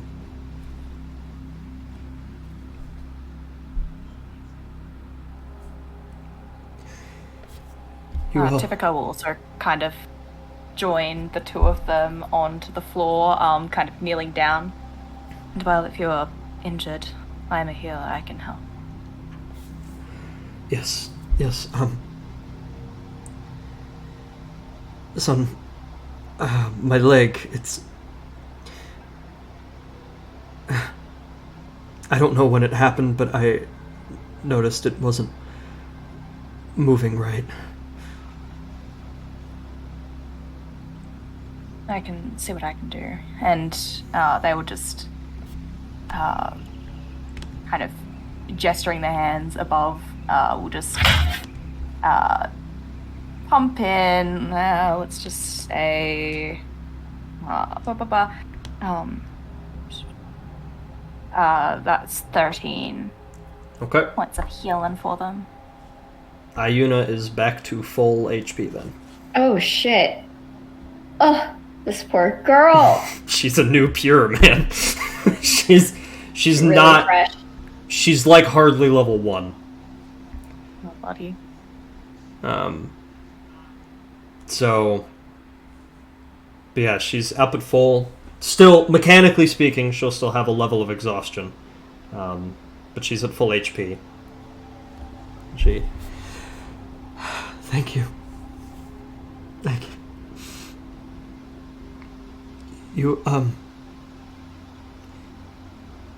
You all came from north, or are you supposed to...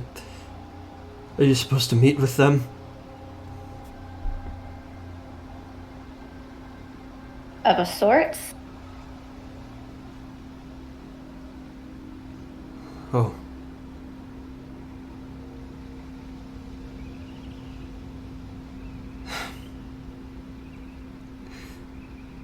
I won't ask.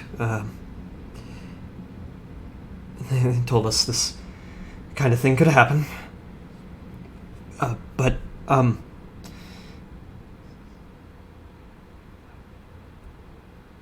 should show you something. And she will help her get to her feet. Yeah, she'll kind of crawl a step or two to get herself back up, and using Calloway's support, she gets up and she will head over to back into the shack where she was. And you can see set on a partially collapsed table is a notebook. And she, with her hands are still very trembly, she'll reach and grab it and turn toward the rest of you. I was wandering here a while ago, looking to see if anyone else made it, and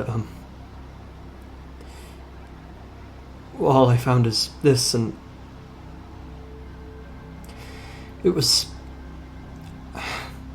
I mean, it's hard to recognize anyone, but I think it was on the body of one of the invaders. And she'll just hand the journal forward. I tried to read it, but I couldn't. Well, give it to me and I can most likely read it. And they do have Eyes of the Runekeeper, so they can read all writing, so... Yes. Alright. And as you open the book, Tivika, you notice that language probably wasn't the barrier for this poor young woman. She's just illiterate, okay. She's just... Trauma. But, yeah, traumatized and probably can't read well to begin with. But she hands it forward. And it is a journal. Just a normal diary kind of journal. Only about 20 home-brewed, bound pages in a leather shell. It starts normal. You know, it starts with entries like heading off on an expedition with one of the High Exarchs. Going to be quite the journey. I don't anticipate I will be seeing my sister anytime soon. They say that the Forest of Ash is one of the dangerous places in the Empire. I hope that with Ambrose at our side, we don't see any trouble. And as it goes on, there's just little entries about stuff they did throughout the day. We talked to this village today, we talked to this village today. These people were agreeant, these people weren't. He mentions at one point in the journal, a lot of it was over my head. I don't quite know what Ambrose is talking about a lot of the time. And then something noteworthy happens. You come to an entry where the handwriting is shakier. And there's a couple parts where it looks like the writer pressed down so hard with the quill that it started to scratch through the parchment. And that entry reads,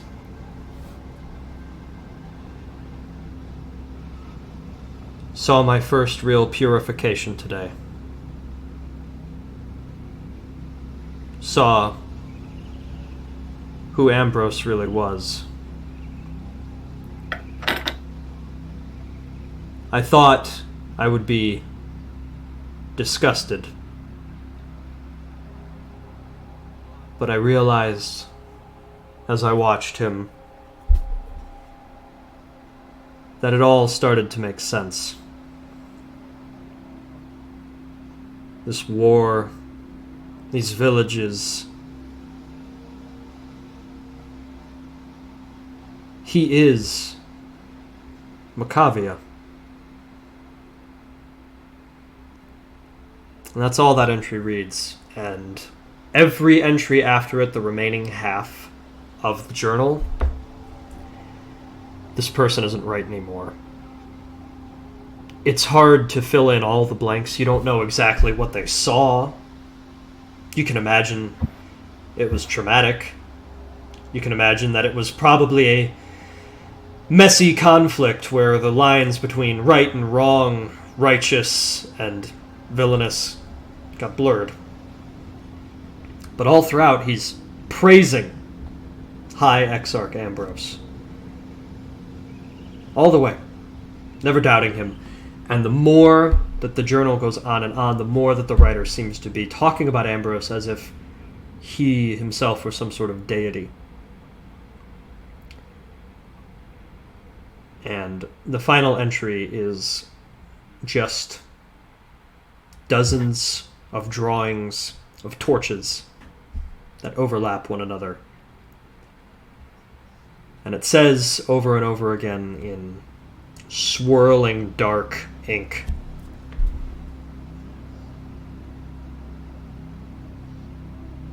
"He will be pure. It will be manifest. He will be pure. It will be manifest. He will be pure. It will be manifest." Over and over and over again.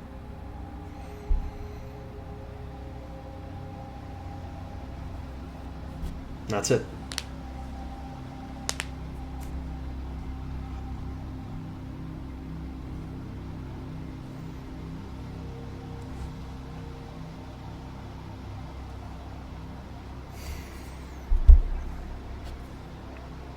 Were any of the entries dated? Yes, in fact. Ambrose was sent out here about 3 months ago, and that first entry is from 3 months ago.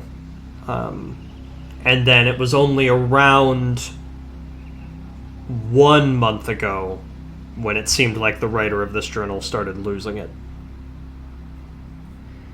But those last few aren't dated. They seem to just be pure expression, rather than trying to capture any sort of event.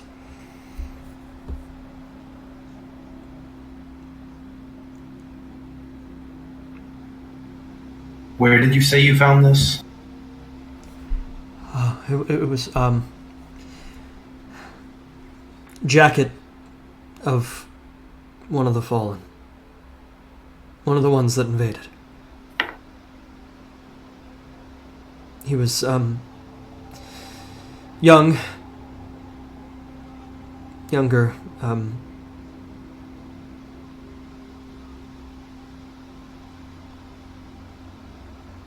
probably just a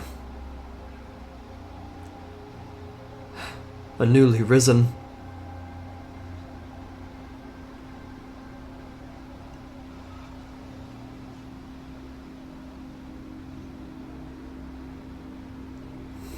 Something has to be wrong out there.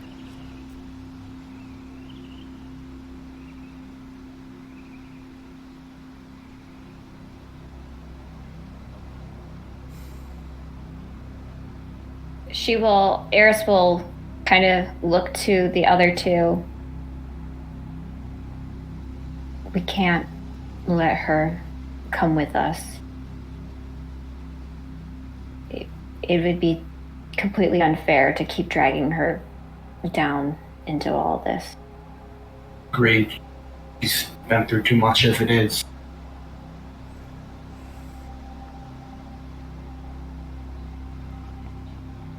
But where do we send her? Mark, did Leo say if he was sticking around where we left him off, or is he headed right back? He is headed further south along the trails, so he's not going to be far from Barda, but he'll be south for a little bit before he kind of loops back up north.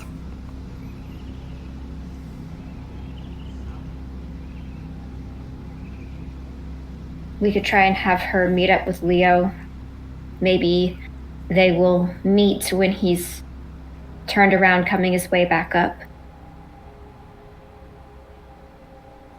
Can't think of any other more suitable options for her.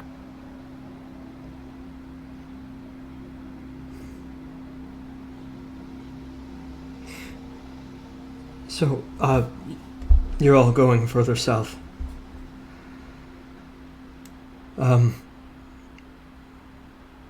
One of my friends talked about this person that's out there.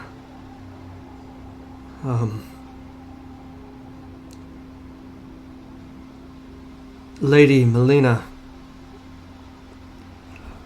Apparently she was somebody who fought in the war and then now just lives out here. She has a bit of a sanctuary.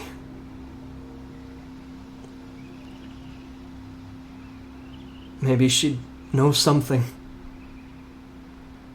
All I ever heard of her is that she takes in anyone who finds themselves out there. Just figured you should know. No, that is definitely good to know. Is this a name that rings any bells to Calloway or either of his companions? Yeah, sure. History check. For everybody? For Calloway specifically, I'll say for this. A 19. Okay. Lady Melina was somebody secretly working with the Shepherd at the beginning of the war. But you don't exactly know what happened with her afterward.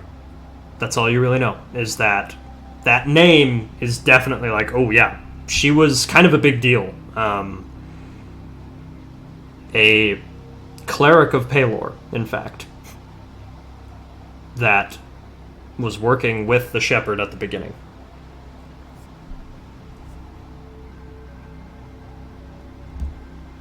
I know this woman, or know of her anyway.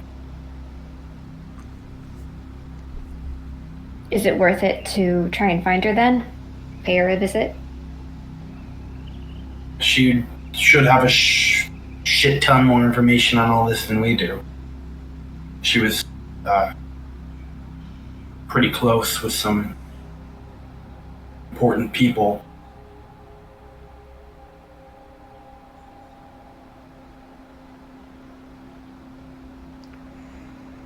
Last I heard of her, anyway. To be honest, I thought she died.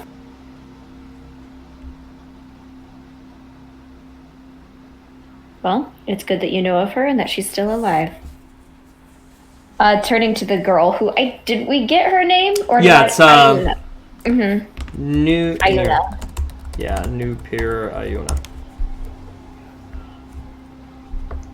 She will tell Iuna the direction that they came from, and to look for Leo, kind of describe him and what kind of cart and like the vibe and everything. And when you report back, just, you don't have any more information, which is fine. Just let them know that Eris Lebez, if they have any questions, they can report back to me, Eris. And I will do my best to explain everything, since there's going to be some explaining to do. The caravan should take you back up to Callow. You'll be safe there. Okay.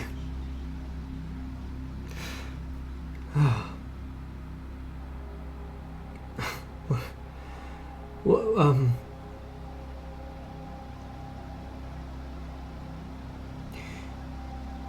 what if I don't want to be a soldier anymore? Do you think they'll let me uninitiate without punishment for this? Wait for me to return. I will see what I can do. All right? Okay. Let me speak for you. Okay. Sure. And she'll start walking, and she'll stop once more at the house where the other 3 new peers all stood.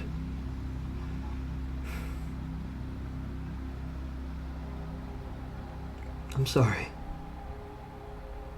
And she will go ahead and head north. And within moments, she's out of sight. Eris will cross her arms and turn to Calloway. How important were these people that Melina knows or knew? Anymore? Not so much. But you must know she worked with the shepherd quite closely. But that's all you know? You didn't have any interactions with her? Never met her.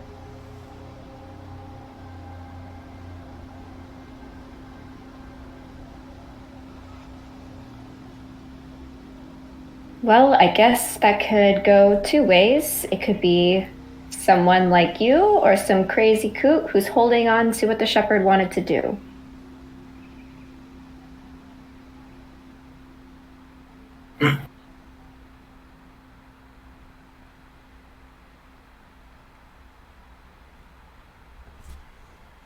Worth a shot just to see what she's got, though.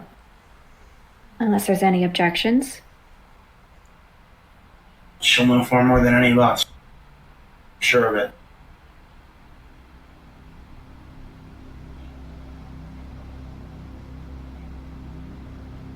How do you feel, typically? My only concern is that if they've chosen to stay so far south, makes me cautious as to what that reason would be. Mm-hmm.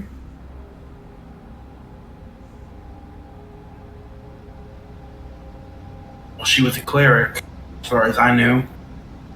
She's just doing what that kid was saying, just trying to help out.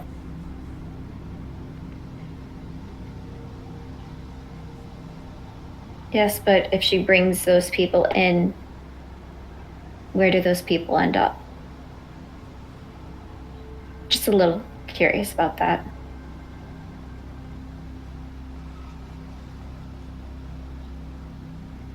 Let's proceed with caution.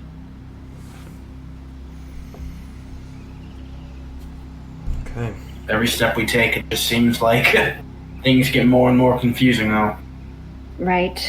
And who knows, maybe if she does turn out to be good, I'd know having another ally down here would not be a bad thing.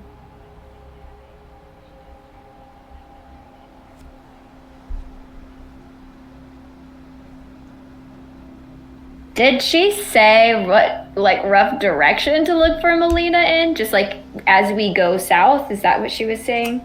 Yeah, south, and all she really knew was the name. Okay, well, we may not even run into her, so we'll just, I guess, keep on keeping on. Wouldn't that be a bitch? You missed her. You just Damn. went right by. Ah, shit. Okay, anything else before we head out of the village? I don't think so, for me at least. Yeah, happy to head out. Alright. So you're making your way. You see that bridge again in the distance that goes over the river. That's your ticket out of here. That's at least a direct path, not through some of the more jagged, inhospitable terrain around this very waterlogged village. And as you are all going,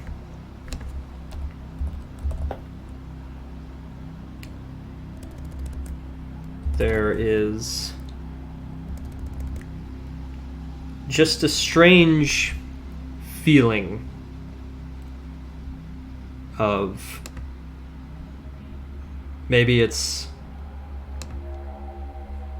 dripping water coming from somewhere. Maybe it's a strange thing in the breeze, but Tivika, we'll say it happens to you. One of the corpses that you're all stepping over rattles a little bit right as you're taking a step. And you stumble back, and another one rattles. And suddenly, you knew sundown was approaching, but suddenly it seems as though a half hour of time has passed in a snap. It suddenly is much dimmer. And out of one of the homes is just a haze of shadow that starts forming, and a dim green light glowing around it. And a voice reverberates.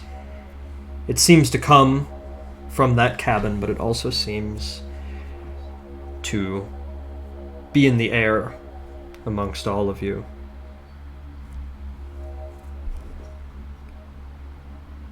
Hunters of Ambrose,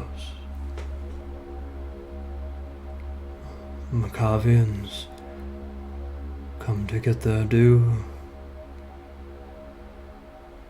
You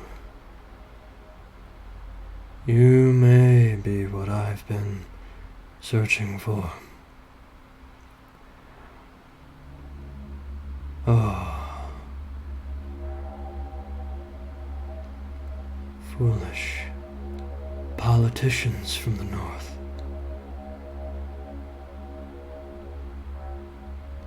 Come to this desperate land. Allow me to show you why you mortals have called this the Forest of Ash.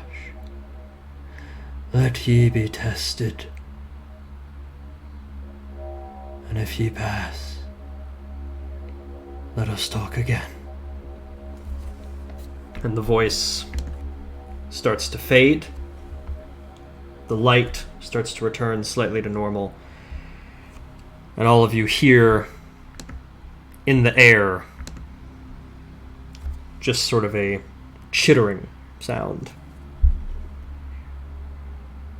And you look up, and you all take as much shelter as you possibly can as these large, bony creatures descend from the sky and land atop some of the houses, partially caving in the roofs on some of them.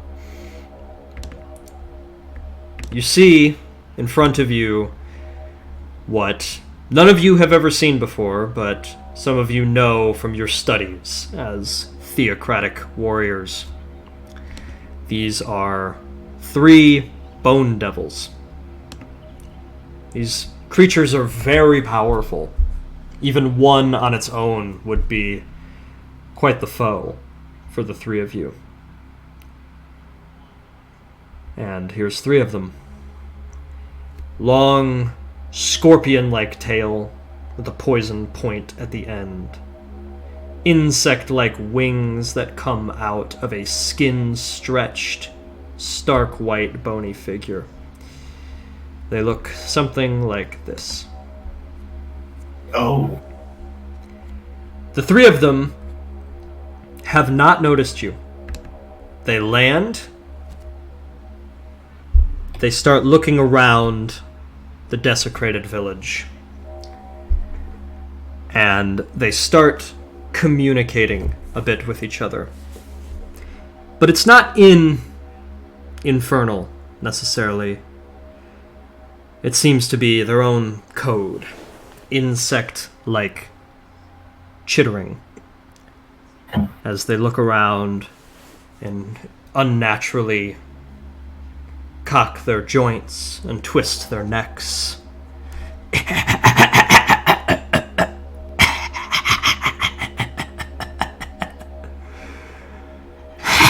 While they are still not seeing us, Calloway is going to try to find the best place nearby to kind of hide himself and get himself obscured from their vision, and go ahead and draw his bow. Okay. So, with Calloway's guidance, the three of you are able to tuck away somewhere, and your way out of this village is in sight. These bone devils have not seen you yet. It will be up to you how you approach getting out of this village when we get back from a short break. Ooh. I don't like that. I've got a great idea, guys. Don't worry. Okay, good. As long as someone's got a good idea.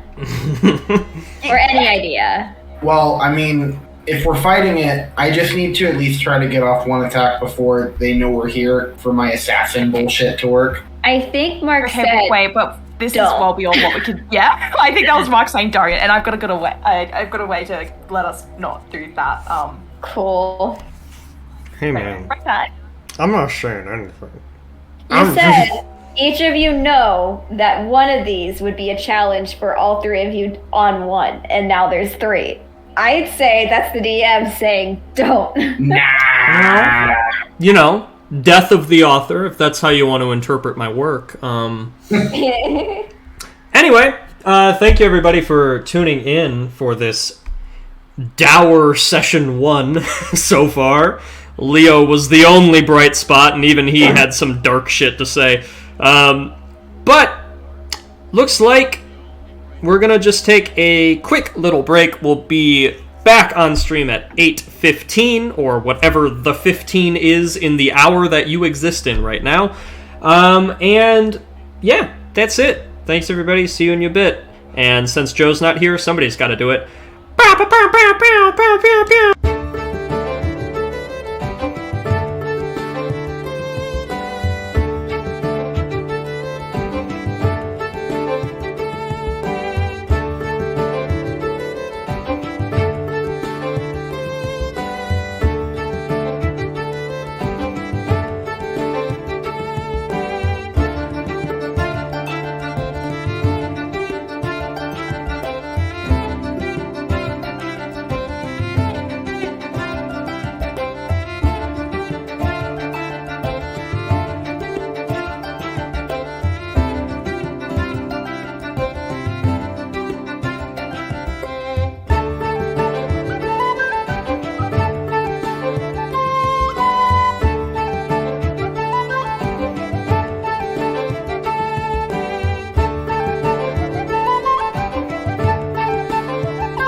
pew, pew, pew, pew, pew, pew, pew.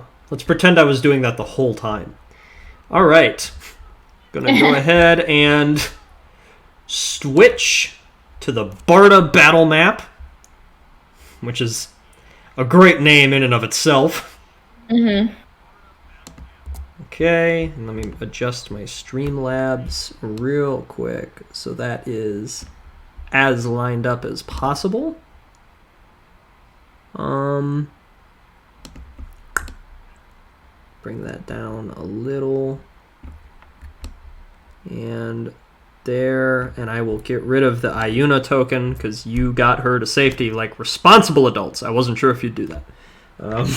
Okay, so there is the three of you.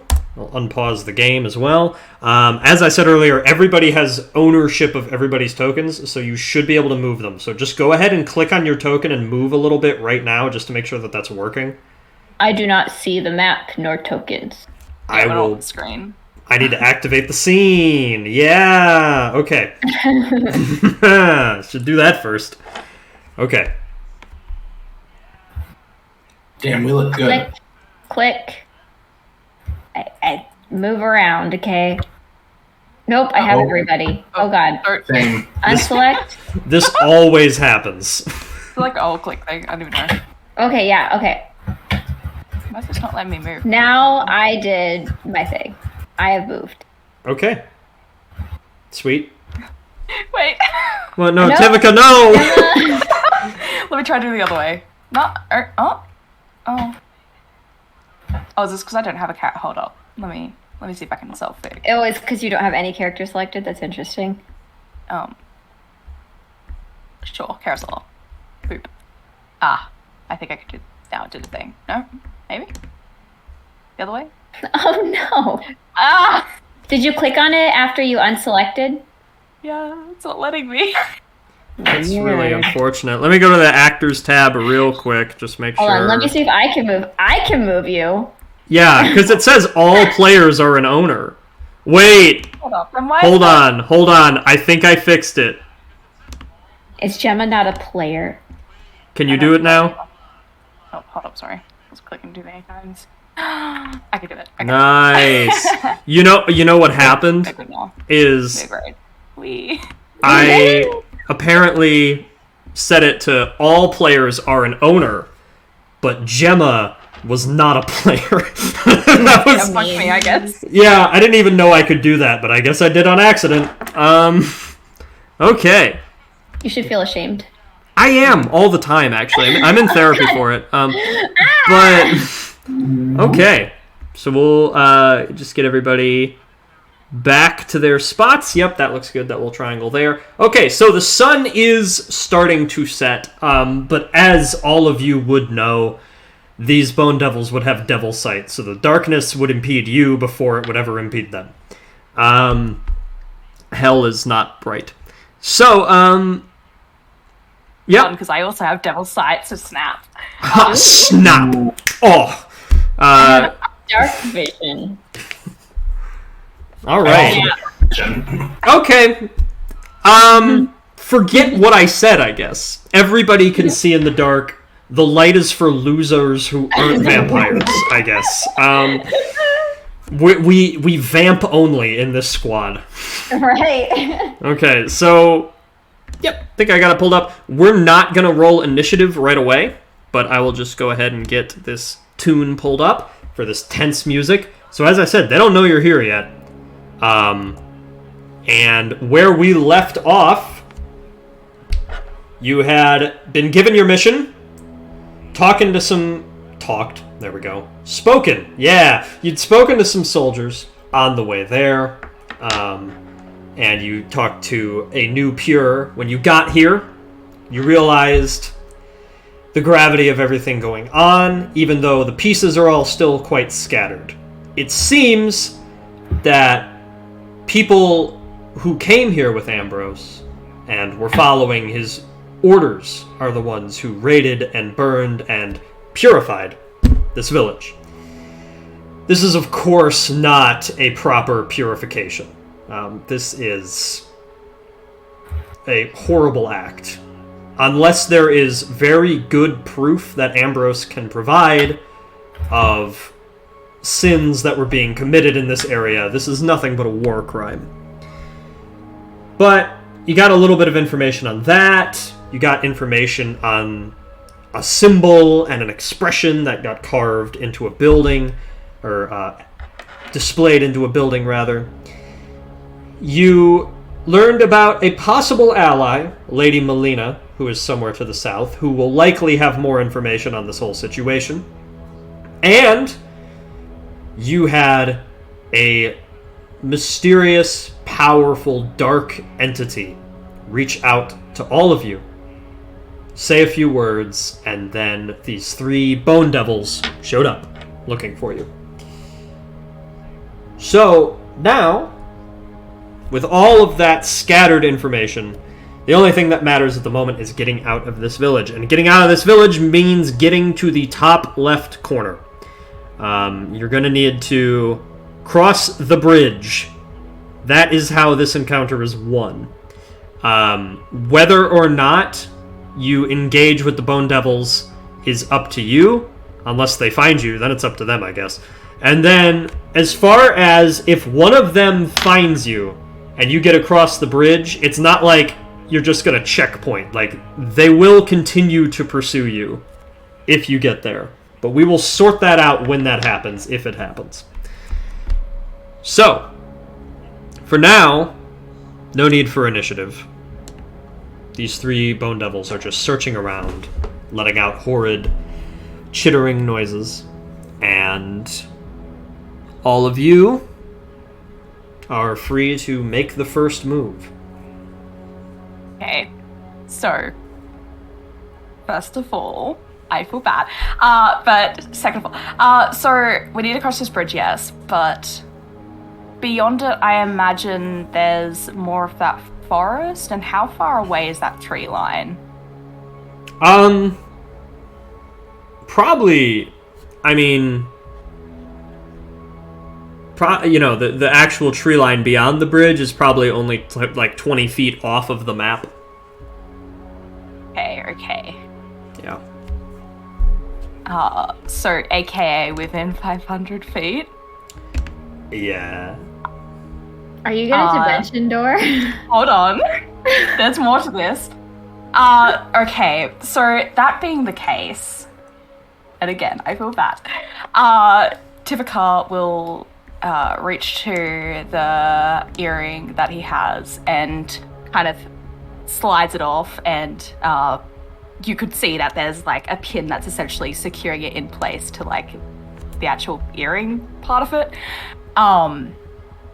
But with the talisman now detached, they're going to just, I guess, because, you're just right in front, just to Eris, just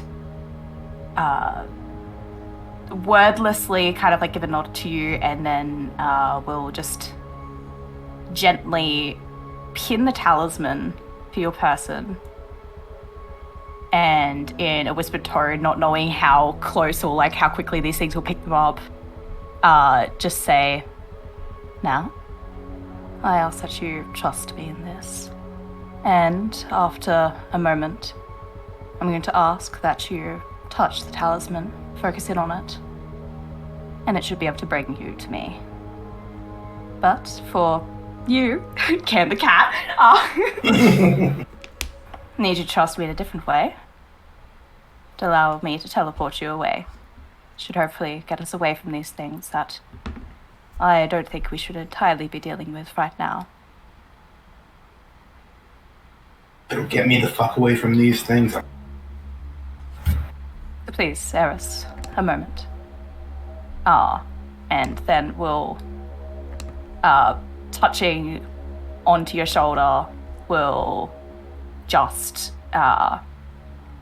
cast Dimension Door away to that tree line, leaving Eris behind with that talisman still pinned to her. Okay. And so I will say, just mechanics-wise, you could just use your action and the talisman will basically return to sender and teleport you to me. Sick. Okay. Sure. And then what's happening with Cam the cat? You, dear Calloway, are being dimension doored. Ah. I see. Okay. All right. Let's fucking do it. I would do that. All right. Well, no complaints here. So you can go ahead and the two of you pretty much just over there now. All right. And then is there any delay time, or is Eris able to use it right away? I mean, it's just her action. It's just obviously we got to be over there at first. Mm-hmm. But yeah, it's just an action to use, and you just teleport to me. I don't know where my map went. I don't know where I am. I'm gonna have to reload. Someone move my token where it needs to go. I got you. It's fine. Thank you.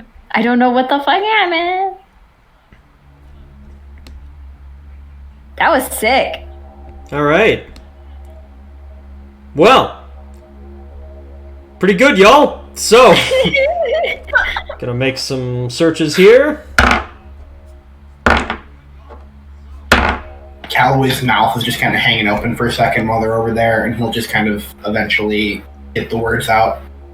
What a efficient way to travel. That was cool. Oh, certainly helps in a pinch. All right. Absolutely. So in the distance, this bone devil makes its way to the ground, looking around. This bone devil makes its way to the river and is also looking around. This one, with a 22 in perception, you notice it looks suspicious of something. Hasn't pinned you down, but it... And we can see this happening? Yeah, you're kind of obscured enough where you are, as long as nobody's looking directly, but you can see these large creatures that stand out against the landscape moving around. So that one's a little bit closer. And you all then hear the voice again, just throughout the wind. Cowards approach. No matter. It will still do nicely. But I will need to test you in battle.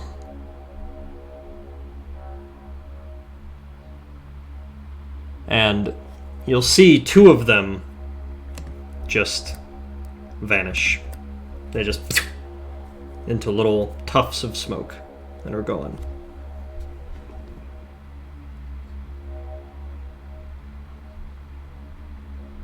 Make yourself known.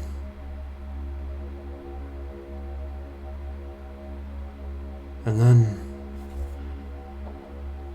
we'll see if you really are worth the forest of ash. And the voice fades off into the haze again. It said to make ourselves known. Mm-hmm. Okay. So, are we just supposed to, like, step out for the thing to see us? That is up to I think you. that's what this voice wants us to do. I think it's up to us if we want to do whatever this voice wants us to do. Do we have any Why sort are we of listening to it? Yeah, do we have any sort of inkling what this voice is? Not really. There's really no indicators of what it could possibly be other than a fiend of some sort. And that's a pretty wide net. Right. This thing can make these things just appear out of thin air. I think we might want to just do what it says. See, I was thinking the opposite. I think if it can make things come and go as it pleases and is trying to bait us into an easier target, what's stopping them from bringing back the other two?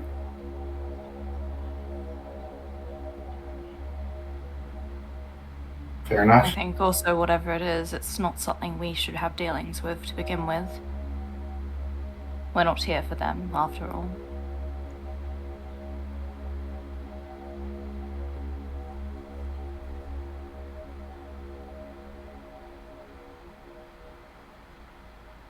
I can distract it. Send it the other way while we go.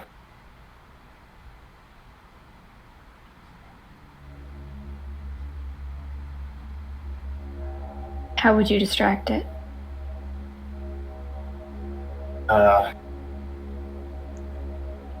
Like this, and then you can see kind of like a parallel of Calloway kind of shift into existence, like just right next to him, but it's very kind of wispy and shadowy throughout.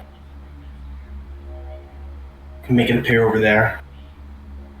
Shoot an arrow at it. I don't see what harm that would do. Keep it distracted. We get out of here. Sounds like a... And technically, we're showing ourselves. So I think I can make it appear up to 30 feet away from me. I can't read what that's though.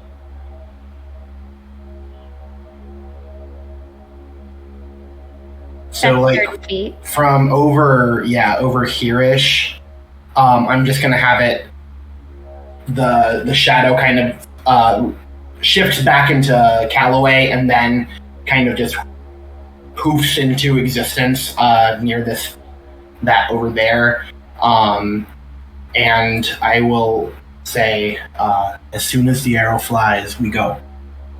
And then you can see the shadow take an arrow out of the quiver, line it up, and then the two Callaways make eye contact and nod, and the shadow releases the arrow at the bone devil. Okay. You can go ahead and take a shot then. Oh, that did not work. That is a dirty 30, right? 18 plus 12, a dirty 30. Well, I know it's not a natural 30, so I mean... Inherently dirty. Now we're just insulting it. And- well, yeah, its armor class is not more than 30, so... Okay, thank God. So yeah, you can go ahead and just go ahead and roll damage, just so we know. Okay, so it'll take me a second because I'll have to get used to how this works. So when I get the drop on enemies, blah blah blah, I have advantage on attack rolls. Oh, well, that was. In addition, any hit you score against a creature that is surprised is a crit. So does this count as surprised? I don't think so because it's aware of danger. Okay. Yeah. Then it would just be.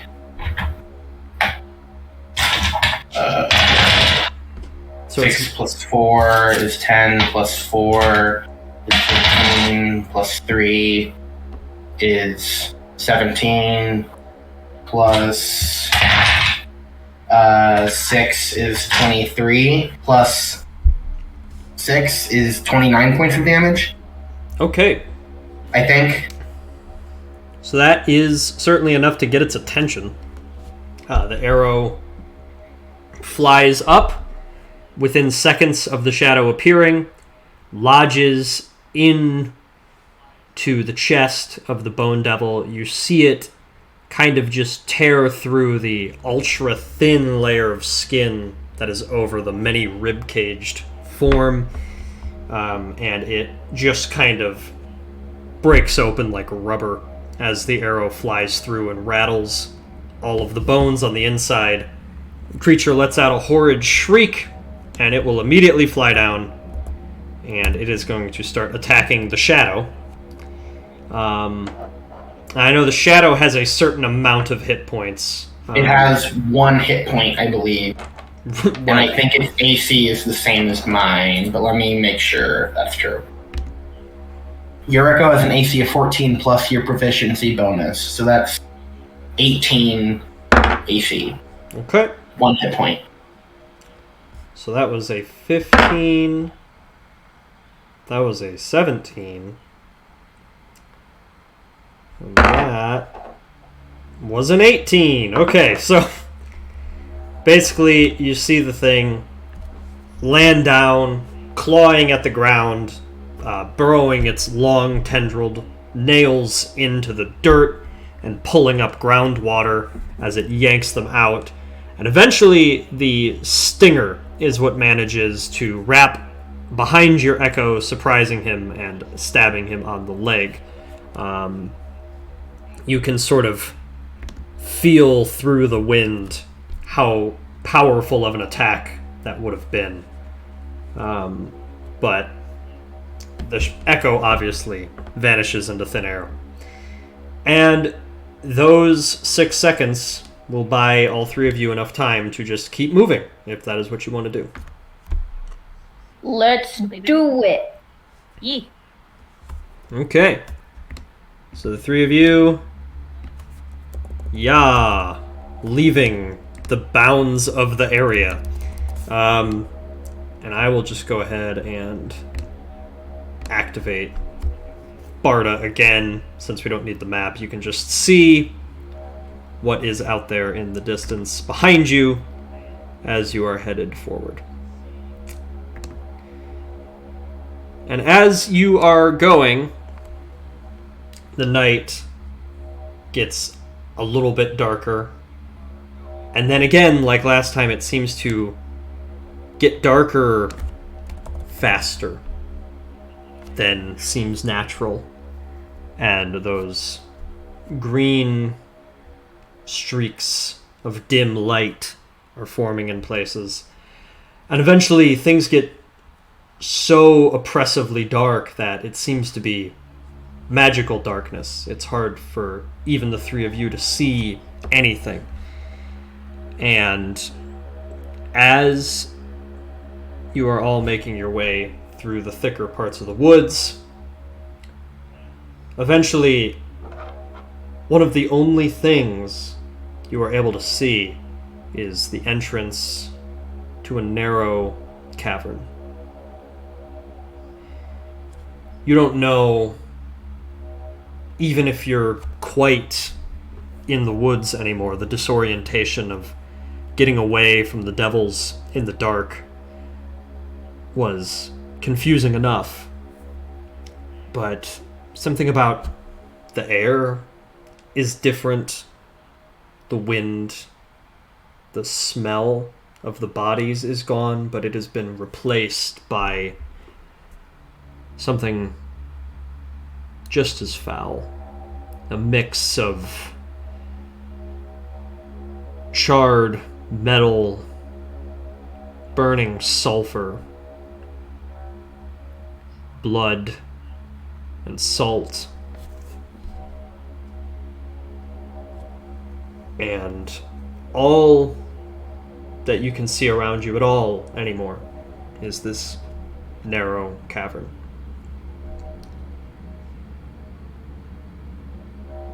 And the voice wraps around again.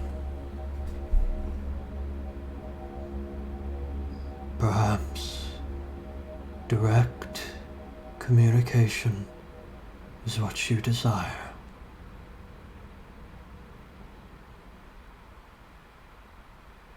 Find me, and you will be free to go.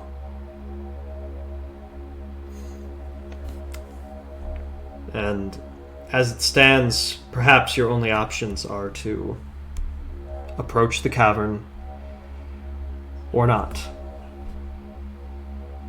You no longer feel enemies. You don't feel chased. You don't feel looked at. There's no immediate threat around you. What do you do?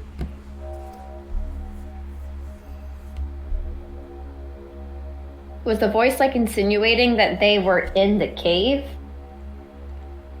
Up to you. Okay.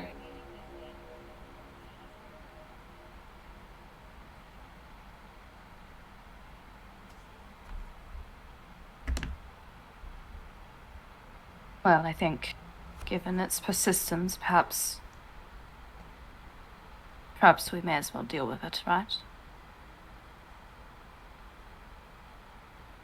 I don't think it's gonna go away.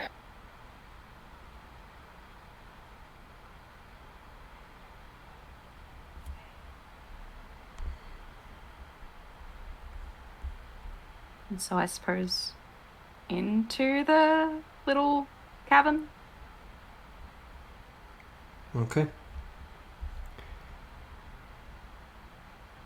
So, this strange reality-bending event taking complete control of the environment around you, you all see little other choice. No other way out, no other way to avoid this confrontation. As you step forward, the cavern is very slim, narrow. That beam of faint green light coming through it. It's just wide enough for the three of you to fit in one at a time. And as you get in, there's hardly anything noteworthy. Just grayish-black void with that very dim green light around it. But as you're all in, you hear footsteps. And they don't seem to be human. They seem to be a strange cloven step with an awkward, unnatural rhythm to them. There's trickling water that starts to become almost oppressively overbearing and loud as the only stimulation you have in here. Then a bit of a wind begins to swirl. And then, finally, stepping slowly and gradually forward in the light, emerges the entity. A creature that is not quite man, not quite satyr, not quite anything, but a fiend, a devil. And you can only assume that somehow, through some twist of fate and magic and trickery, you have ended up in its realm. It stands 9 feet tall, broad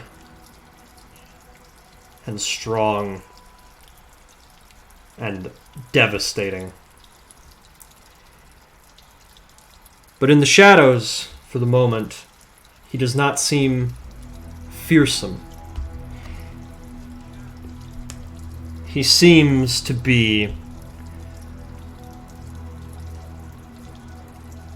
a calm negotiator as he comes forward. His arms at rest, his muscles not tense. And though he looms over all of you,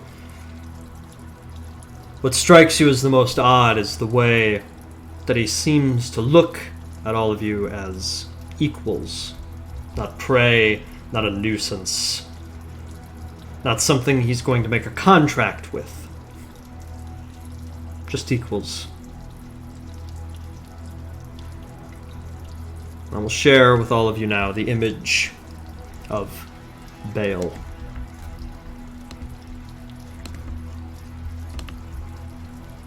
Ooh.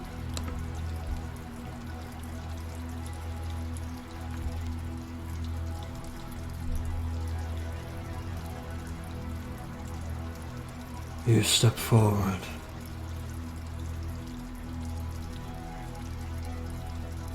I sensed a change in the wind as you approached this forest.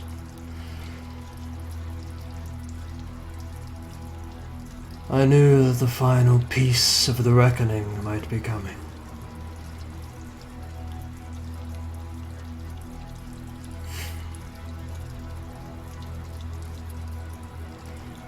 Do you come for Ambrose?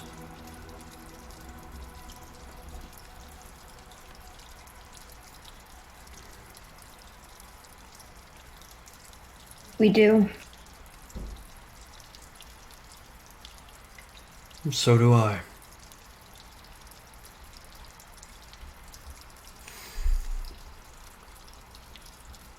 What does that man mean to you?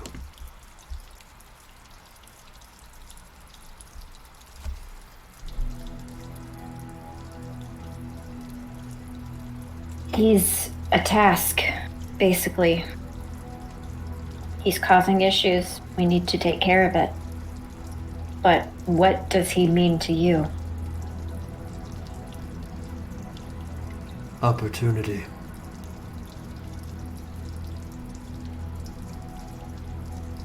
I do not speak in tricks, as my kind often do to you mere mortals. I would like to make simple offers. I am Baal, Duke and General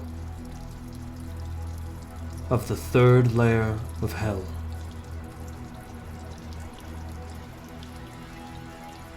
I defend our realm from invaders. I capture, enslave, and embolden those who embody the sin of greed.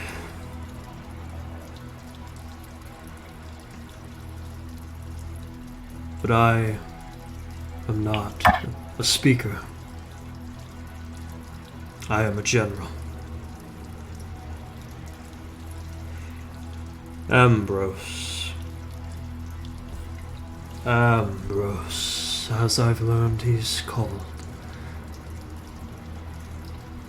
is a most inspiring and delicious case of true greed. A pure Machavian greed. He would do well at my side. He would climb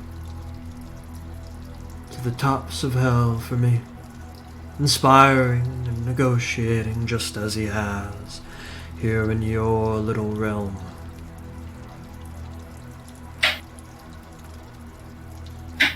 It benefits me for this empire to remain.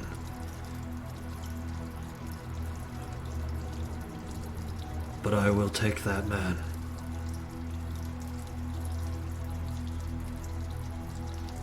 I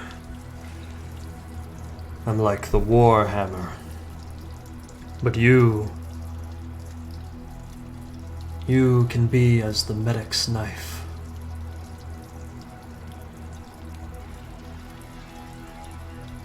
Ambrose and I will wage war Unless you bring me his soul, I take him back to hell. He works for me. And my armies will never be seen back in your empire.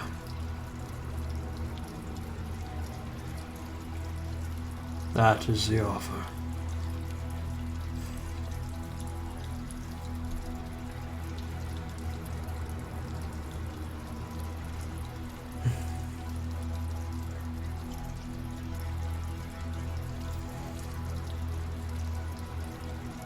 I would hate to waste your time, but I do not believe that we have any business dealings, or otherwise we will conduct with you.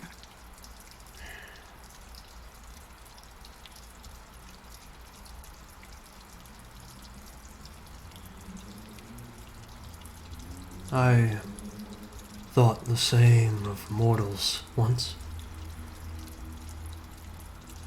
I didn't see the worth.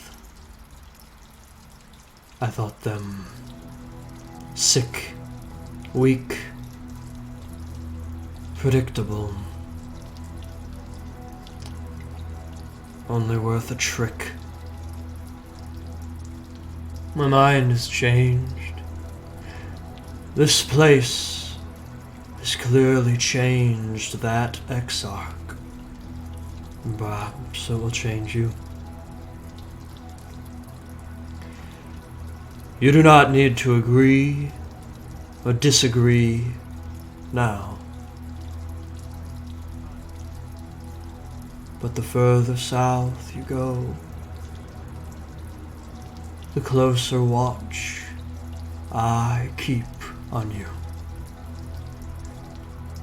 And the further south you go, the closer to war you bring this land.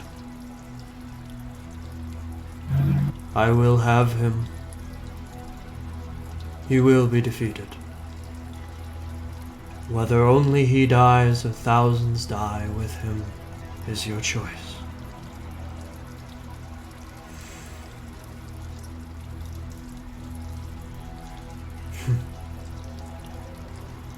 We're not so different after all, you know. Ambrose realizes that. Machavia manifest.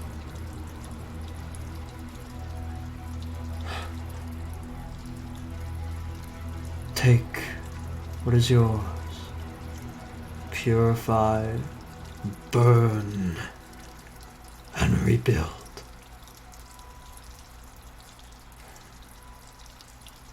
He sees the way now.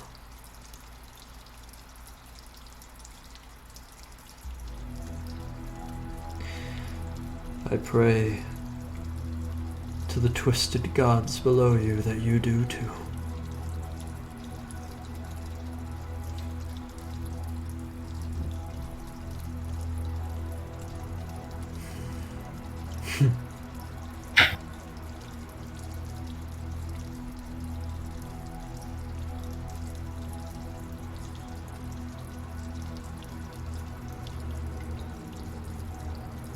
Have you any more to say to us? Or may we be on our way?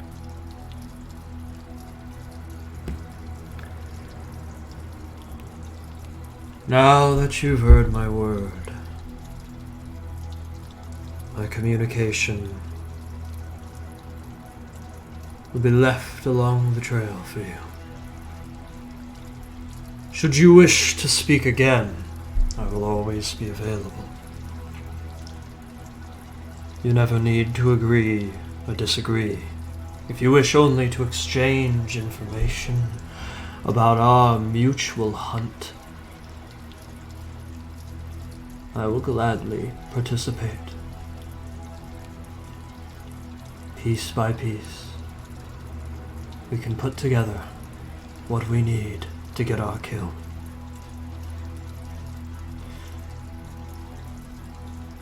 If you get him first,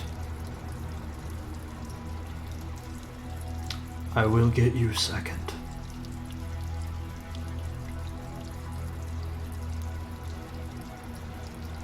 all you must do.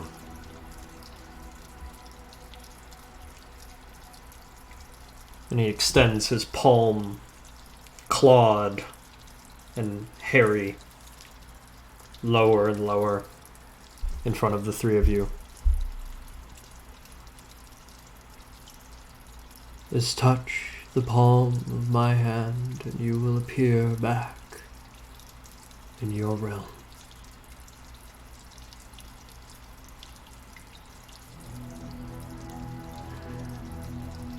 No shake, no trick. I don't need tricks, because I know mortals, and I know greed. You'll realize what you deserve, and then you will shake my hand willingly. And he just extends out a flat palm to all of you. I mean, I know he's said all this, but insight to check the vibes that he's not actually trying to do like some like reverse 180 haha I tricked you. Right. Like he's gonna grab your hand like ninja, be like, oh! Yeah. Well, that, you know, that this is the way to like get back, that there's no like hidden or like trick. Yeah, that in particular, go ahead and roll insight on. Yeah. That is a... Where's my insight? There it is. That is an 18. Okay. Let me just check something real quick.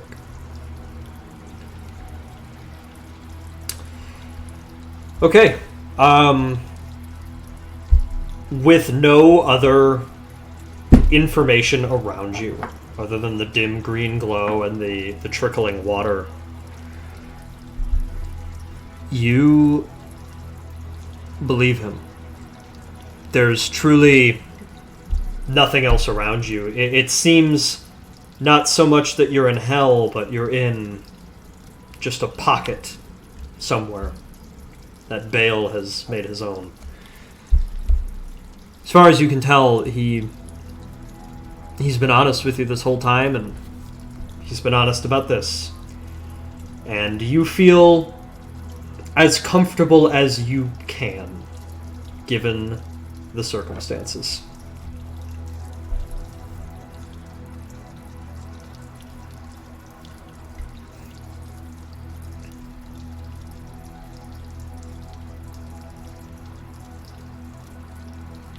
Well then, at that, they're just gonna kind of give a bit of a disapproving sigh. Guess touch their palm. Okay. Yeah, if they do that first, then Eris will follow. Okay. And Calloway? Calloway also gives a heavy sigh before slowly reaching up and touching the palm. Alright. So the three of you stand, all hand on his massive palm.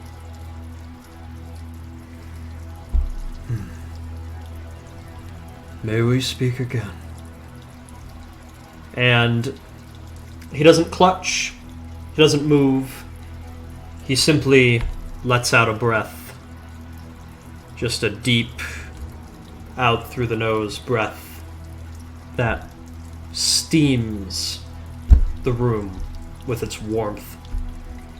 And within seconds, the green light starts to fade, your vision of Bale starts to fade, and you just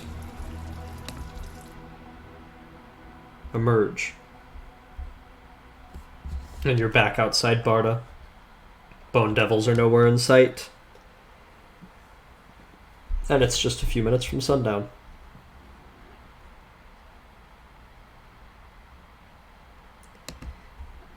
And after all that, it's probably about time that you set up camp. Nothing else to do.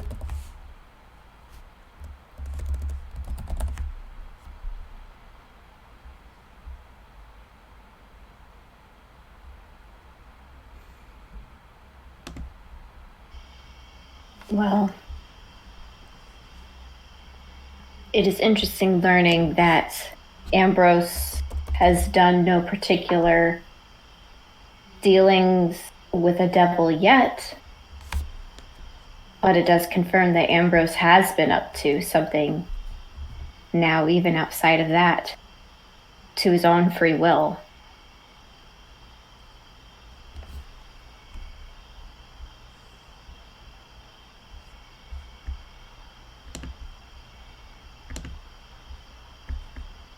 I don't quite know what to make of this whole situation, to be honest. Me either.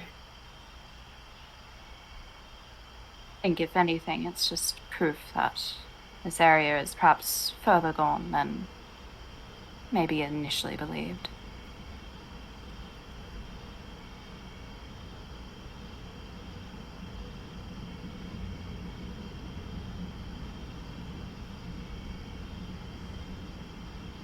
Seems like there's dark days ahead. But one aren't there.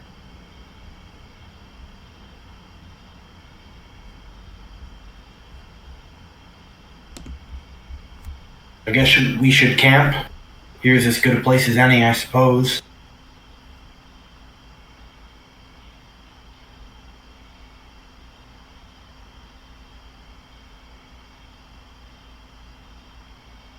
Yeah, might as well. I'm just unsure about...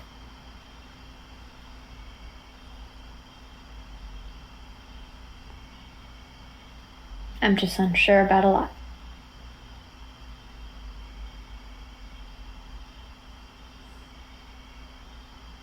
Well, I mean, any particular concerns? A war. Our people have gone through so much.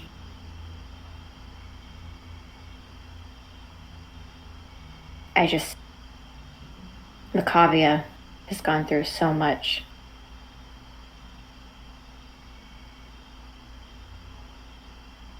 Well, I think it's also proven itself to be able to handle itself through war. If the Empire needs to fight another, as I'm sure there will be future wars, then it isn't entirely something that could be avoided. But if it can, I feel like it should. Not by avoiding it, by dealing with a fiend, surely.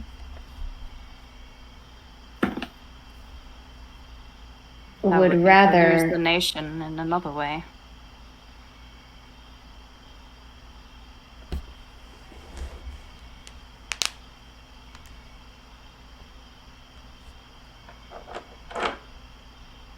We have been able to continue on and survive from the connection to Azrael. I believe trying to further any deals with this thing would be to turn against that. May as well dissolve the Empire as we stand now. Oh, I'm definitely not saying no to make a deal with it, but give it what it wants. If it wants Ambrose, and Ambrose is corrupt and already something that we need to take out, give it what it wants. Have it leave us alone.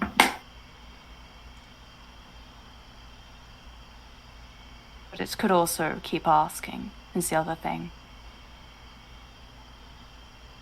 We let it know that it can simply take just by threat of war, and then, well, what kind of power are we?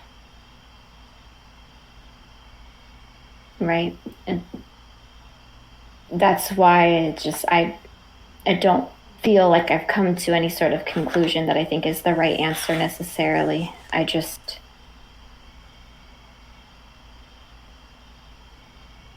wish we could live in peace for a much longer time before the next war.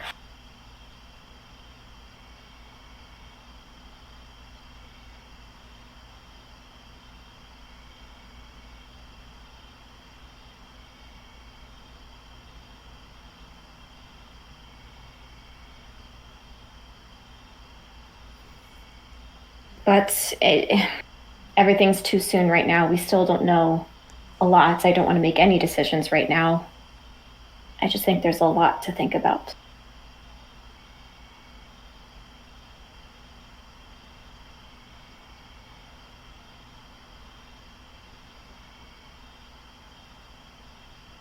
Well, if we are to find this Lady Melina tomorrow, perhaps she'll be able to shed some light on the situation as well. Can hopefully clear our heads better then. Right. We only know one piece of a very large issue. I just was expecting something a little bit more black and white, at least on day one.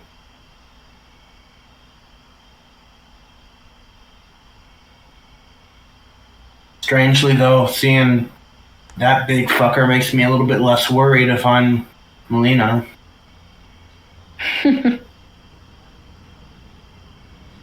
That's fair.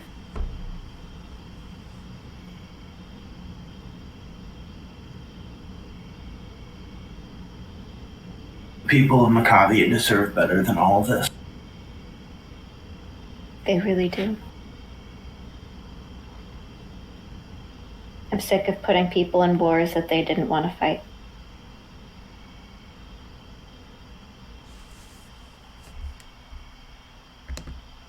But let's camp.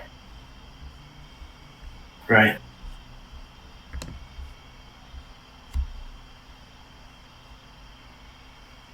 Okay. How Well, warm is it in just at night in the area we're in? yeah, it's bearable. It's like, kind of just like a Midwest beginning of autumn kind of vibe. There's sort of a gentle breeze. There's throughout the day there's kind of like that apricity, which is an old word for when it's like chilly if it weren't for the sunlight. Kind of that vibe going on.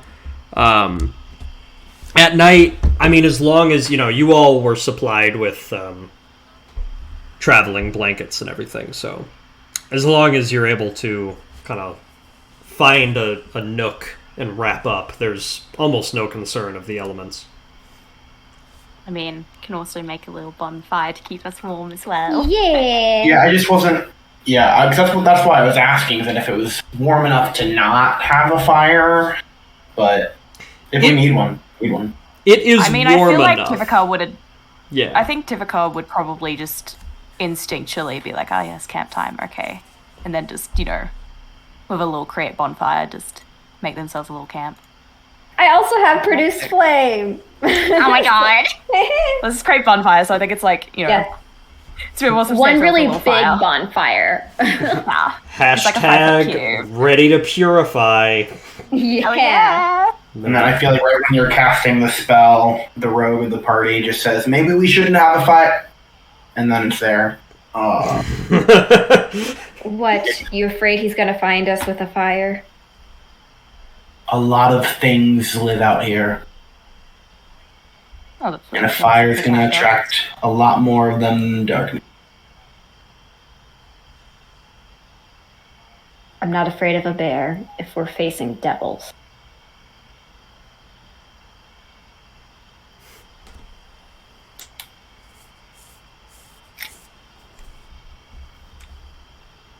I'm not in this scene, but that's fair. That's the fairest point I've heard in a long time.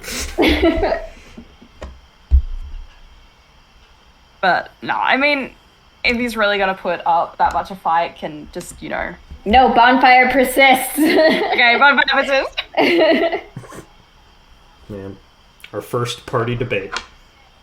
Good. That's actually technically the second one. Nah, I mean this one's higher stakes. Fair. Yeah. No, it's fire stakes. Nice. Wah. Okay. Let me ask about the as we're wrapping up here in our last few minutes. Let me ask about these nighttime rituals. How do the three of you prepare for camp, and are you going to be taking night watches? I think we definitely should take watches because it is dangerous. Despite how Eris is approaching this with her attitude, it is still dangerous. I think Eris, probably just very militant about it, just going through the motions of taking off the armor, taking care of her weapons, laying down her mat, saying a prayer to their god, which I'm spacing on the name of. Azrio, or the White Flame, or the Great Flame, or sometimes the First Flame. I was trying to think of the flame one. I was like, which color is it? I couldn't remember. So she'll say a prayer. The fire guy. Fire flame guy. And then, kind of setting her halberd to the side nearby, though, just in case. I'm happy to stay up for the first watch if you two want to get a rest. Who would like to take the second? I'll take second. All right. Do we want to split this into 3 watches? We can. That would be better, probably. Yeah, and the most fair. Yeah. Since there's only 3 of us, let's just let you know. Cool. But yeah. Tifika also would have gotten, probably very early on when they were setting up camp, would have gotten his little talisman back, and then just reached up to where that earring attachment is and just slotted it back in. After probably just holding in their hands for a hot second. But otherwise would just sit very close to the fire, just sitting in an obviously meditative position. There we go. And would just sit there silently, not trying to poke up any conversation or anything until they just eventually go off to bed. Okay. So you have a quiet, reflective evening amongst the three of you. A lot of information to process.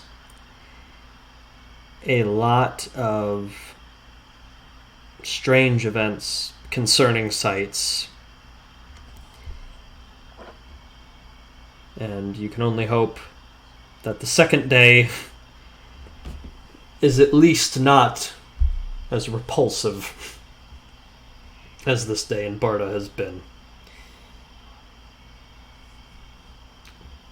Hard to find any peace, hard to find much rest. And let's go ahead and go in order. And I'll just ask for a single perception check from everybody, and we'll just go through them in the order that you guys will be taking a watch. Cool. So. Oh, no. I got a 5. Okay. And then were you first? Yeah. Okay. Okay. 7. 5, and then you had a 10, was that? 17. 17. That was not 10 at all. And then... A lowly 11. Okay, 5, 17, and 11. And is that the order as well? Yeah. Okay. Yeah. Gotcha. 5, 17, and 11. Okay. 5. Eris, 2 wrapped up. I mean, you said aloud something that part of you wishes you didn't have to, as you were all discussing after your meeting with Baal. There's just too many conflicting, wretched thoughts bouncing around in your head. You don't know quite what to make of any of them, and you find yourself multiple times throughout your watch kind of re-snapping into focus, realizing, I've not been looking for 20 minutes. I've just been sitting here thinking about everything. But there's so much to worry about. What will you learn tomorrow? Will you learn anything that makes this easier, or will it just get more complicated? What'll happen when you get back? What'll happen to your rank, your station, because of the decisions you've had to make? Will people see you as some sort of traitor, or will they see you as a hero?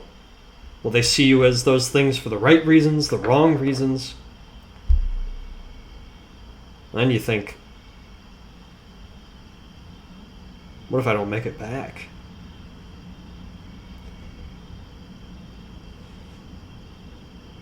You're dealing now with the bronze general of the third layer of hell.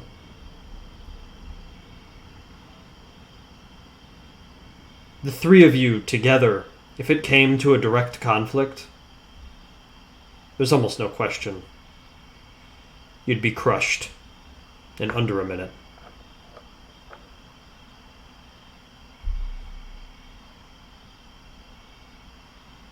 All that being said, other than the nighttime insects and the occasional ripple of the nearby water, you don't hear a thing. Callaway, with a 17, you're a little more in tune. You're also bothered, of course, but you have a little something to cling to, this potential run-in with Lady Melina. You don't know if it's going to go well, but perhaps it'll mean confronting an element of your past. Perhaps it'll mean having an ally. Perhaps it'll mean making sense of all of the strange clues that you have found today. As you remember saying in the village, it's not that you aren't used to the smell of 1,000,000 corpses and 1,000 raided villages. It's that you are. And fortunately, or devastatingly, that is what keeps you able to remain alert.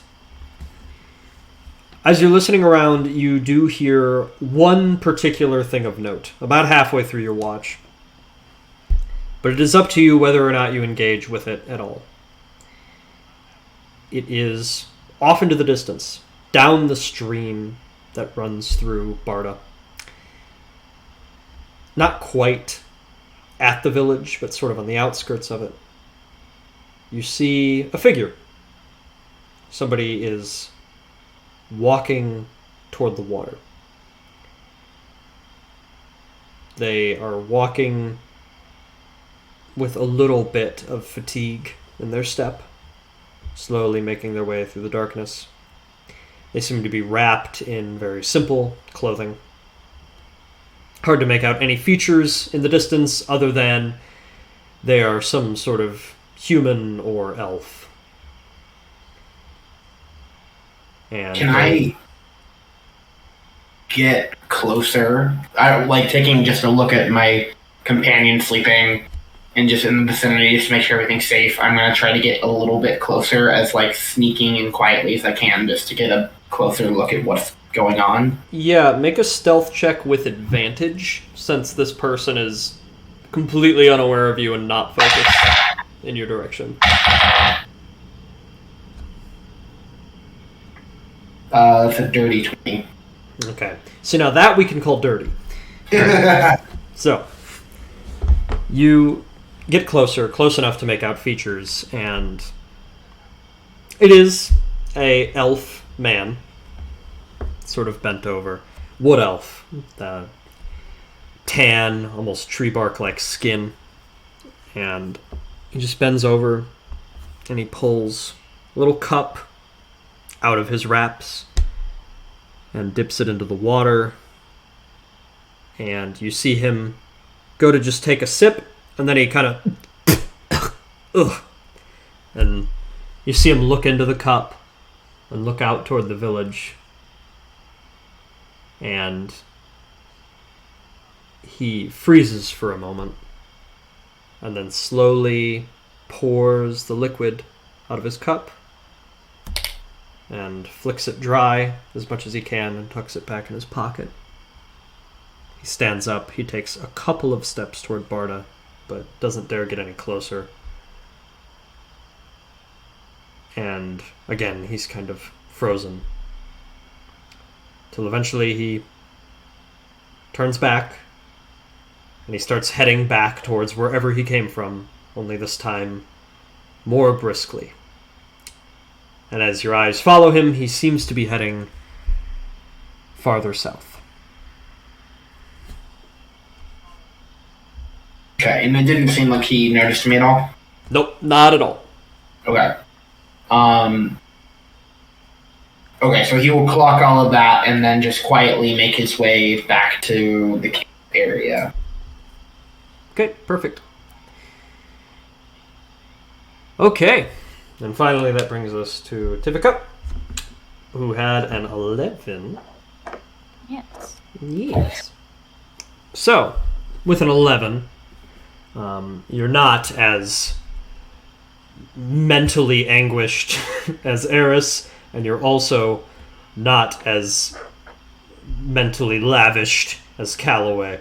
You're just mentally meh, with an 11, and you're just not quite sure what to make of this entire situation yet, other than what you made clear to Eris, that you don't think making any sort of dealing with a fiend, even a dealing that seems to benefit Machavia right now, would be a wise move at all.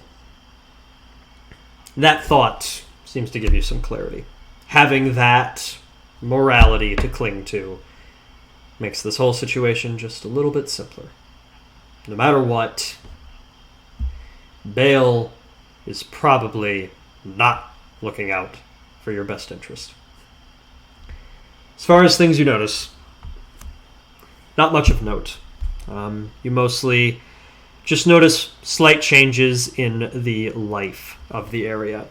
More carrion birds come and go, scavengers picking at whoever's left in Barda at this point. They probably will be for the next couple of days. And eventually it'll come down to just the hawks and eagles picking the tiny pieces off of bones. And then eventually it'll come down to birds of prey picking through the other animals that come through the area as the ground starts to fertilize with all of the death.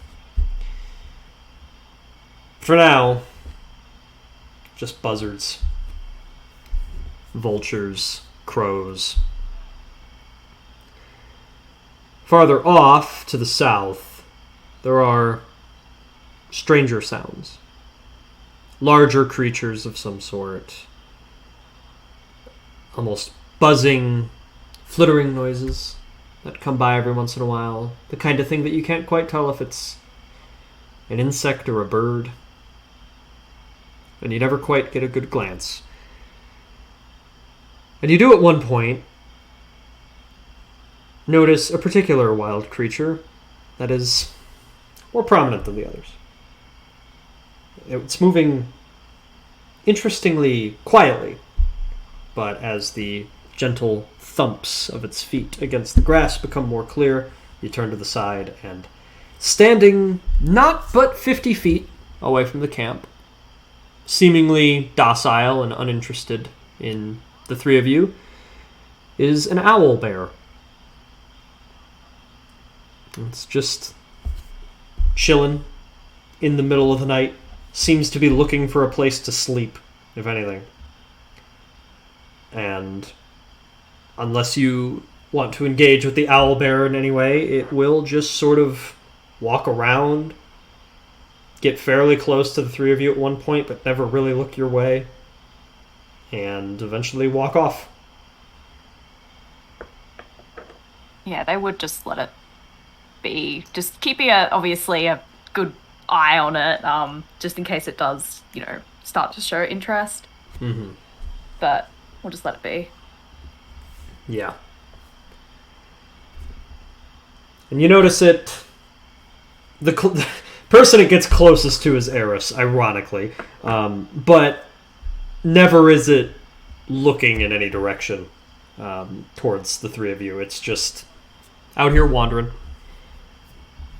And eventually, you see it kind of passing between the trees you can see in the darkness, and it seems to eventually find a spot and start to chill.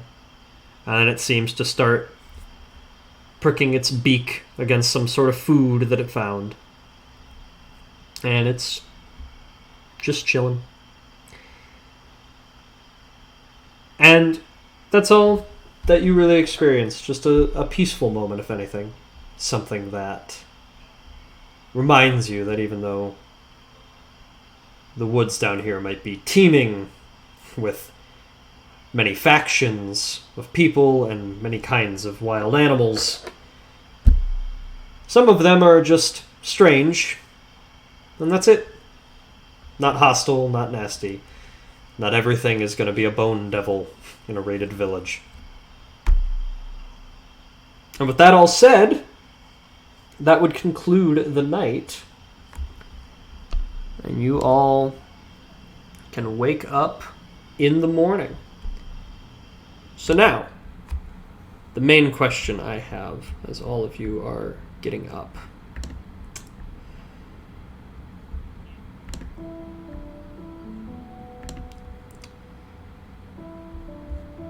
So, Callaway, you can choose whether or not you share the little thing you saw in the middle of the night, and all of you can choose to share whatever you saw, of course, but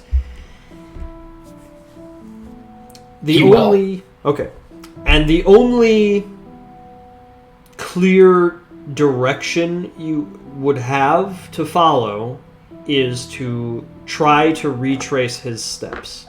So the only real question now, as our last little thing here before we put a stamp on session 1, is if you want to try to follow that elven man's tracks that you saw, or if you want to just head down the main blazon trail headed south.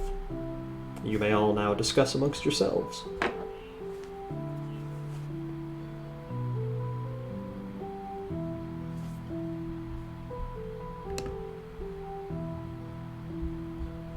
I mean, if he didn't seem like anything of note, maybe we should just keep moving.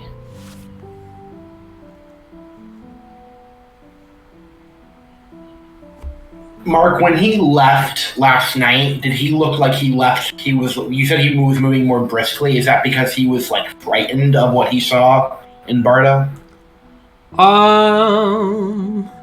Was that the vibe I got? He was urgent, for sure. But he didn't look like mortified when he saw the burned city, or the burned village, Not right? necessarily. Let's go ahead and roll insight a few hours ago. Okay.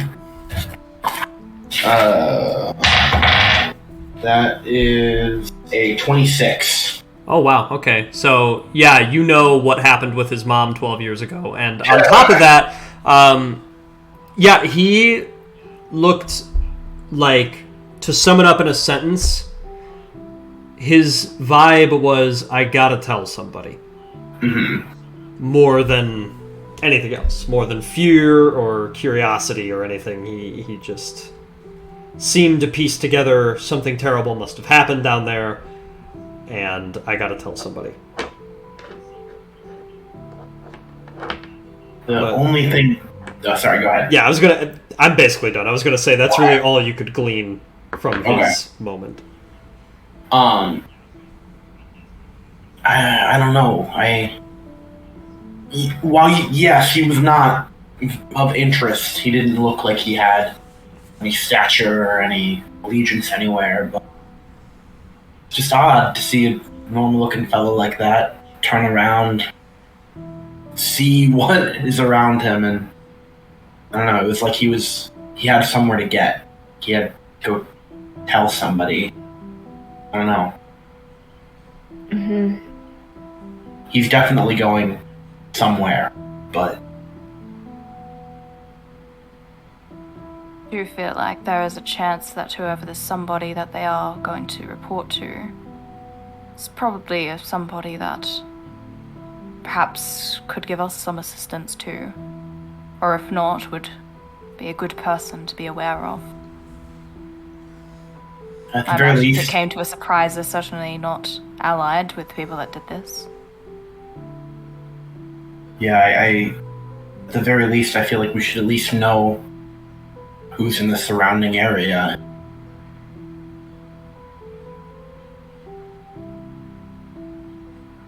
I can go ahead a little bit and see if I can find No. I think it's a bad idea to split up. Our numbers are not large as is. Well, if we do have a singular scout, my talisman can allow for a safer return. How far away can you get for that thing to keep working? As long as you remain on this plane. Oh, Well, that seems reasonable then. I'm not worried about him. Well, maybe I would be. You never first know. sign of danger, I'll come right back. I don't want to get into any.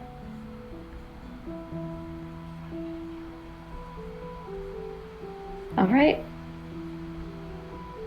I got We won't be too far behind. I don't, because if we need to be there as well, we don't want to be too far off. So okay. I guess Tivika will once again remove the little talisman from his little earring, and will hand it over. Once again, making sure that they're the one to pin it and secure it. And we'll just say, make sure you don't lose it. It's quite important to me. I give you my word. And he'll give a small bow, a playful bow.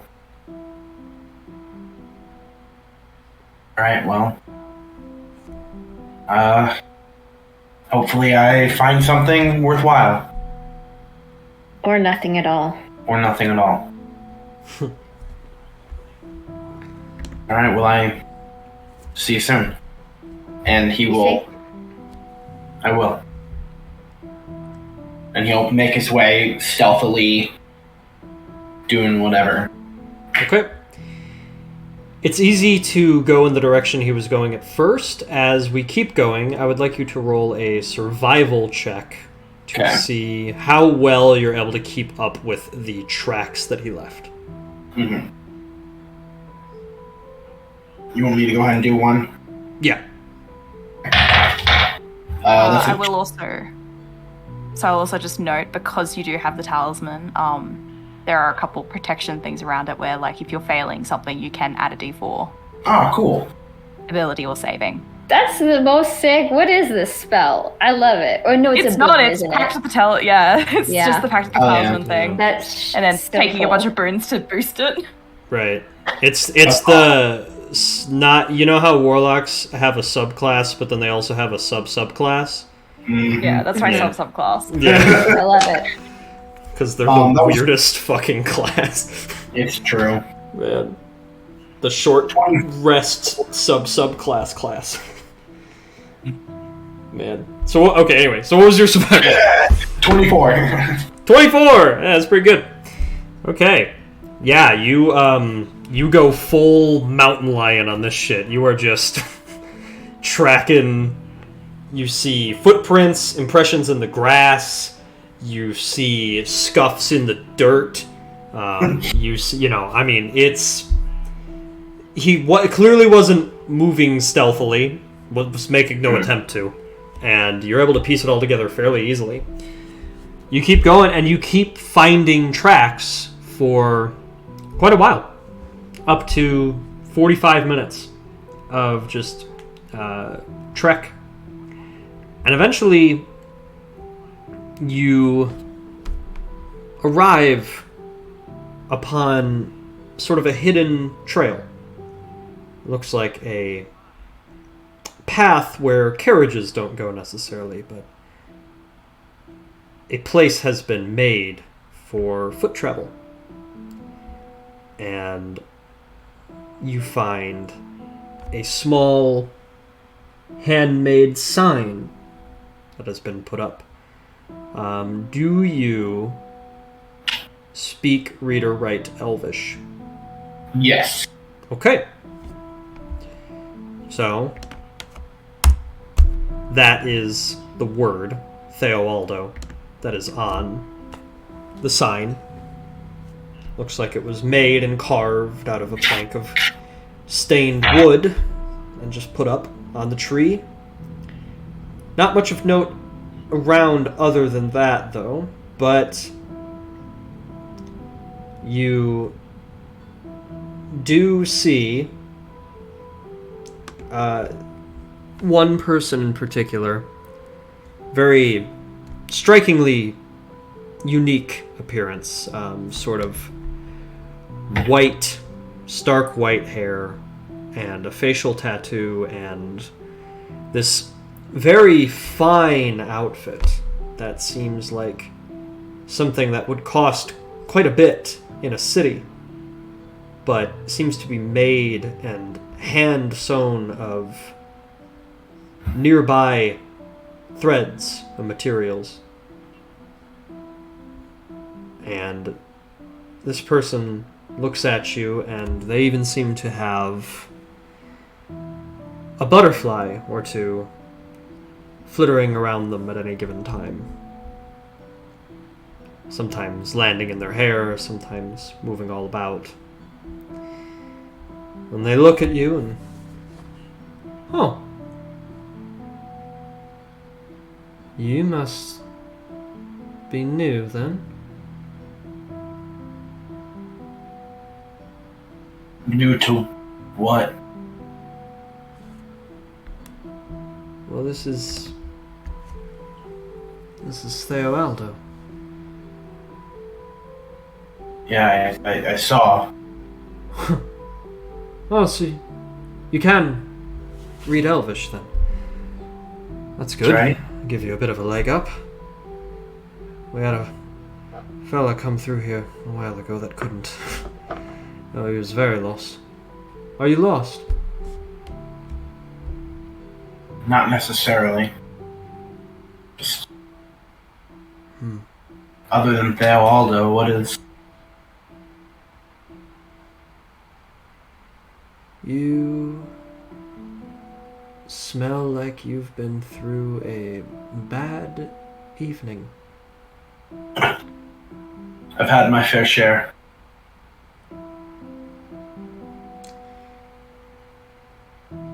If you would like, I can easily welcome you in. It's not safe out there right now anyway. Who's in charge? That'd be me. As much as one is in charge here,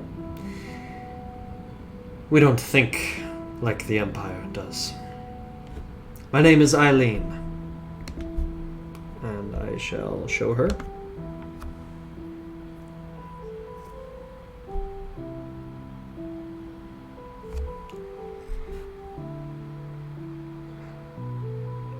You look like you've seen a thing or two, and, well, if nothing else, perhaps you can use a bath. If you just follow me down this trail for a ways, you'd find our little village. Could treat you there, set you up, figure out how to get you wherever you're going. I sure hope it's home.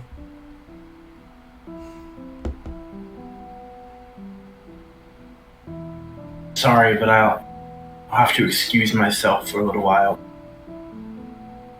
It was pleasant meeting you, though. Oh.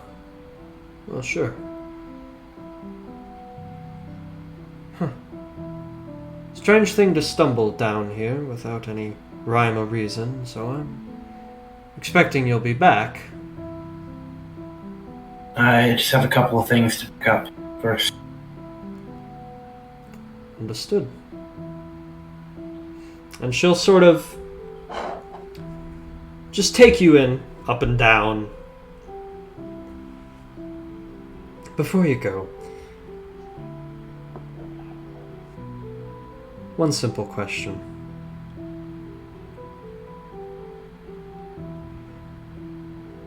Are you with the Empire? It's a simple question with a not so simple answer. Unless it's yes.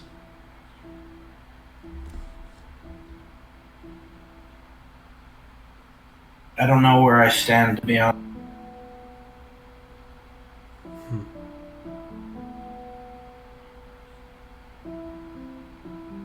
Perhaps you'll know soon.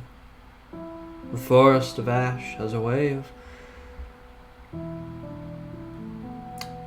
rebirthing people.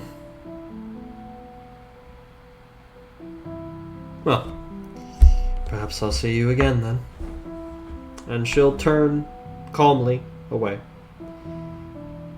And just He'll watch her for a second as she's turning and walking away, just kind of head cocked. But then he will make his way back, and then once he's out of the sight lines of the area, he will go ahead and teleport back to the others. Okay. So after around 45 to 50 minutes of you guys just finishing setting up or taking down your camp, making a little bit of breakfast from the rations that you have, Calloway just pew, back into the remnants of the camp. Ooh. Yeah, sorry, I forgot how quickly that would work, but, found this, I guess it's a village. Say Aldo. About 45 minutes down, and, well, there was a woman named Eileen who was a little strange, but seemed to be trying to help me. Wanted me to come down and clean up and find my way, but didn't want to go much further without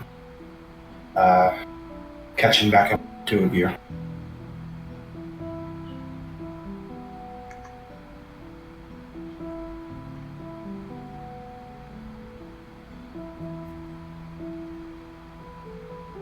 But she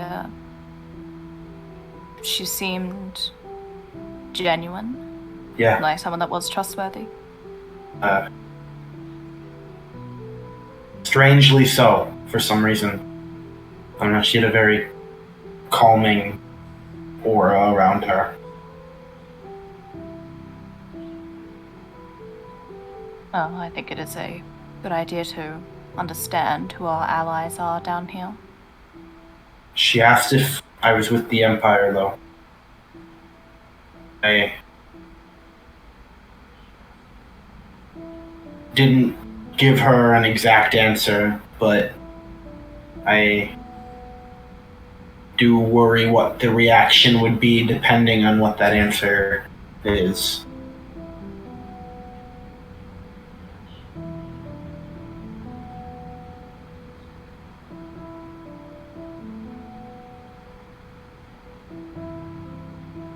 Well, that's certainly something I think is a good thing to understand where they stand there too.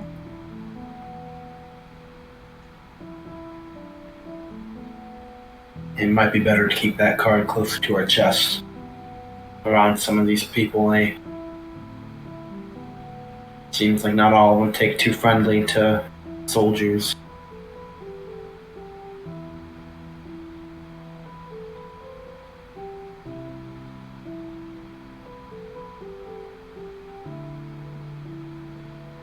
Can't say I blame them either.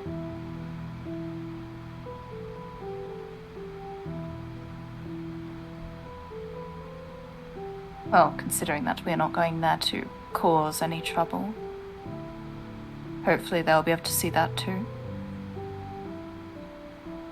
Hopefully.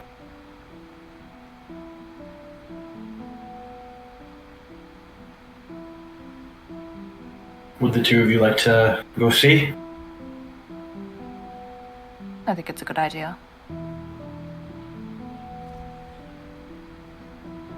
Oh my god, I've been on mute this whole freaking time. No. I've totally been talking. Oh no. I haven't been saying anything against anybody, so let's just go. Just cast me away. Oh. Felicity, no. Very insightful. Fine. I only noticed because I like literally didn't. No one talked over me, or I didn't talk over anybody until that last moment. Like Gemma and I talked. Like I was in the middle of talking, and then you started talking. I was like, "That's not normal." So. Wow. Damn.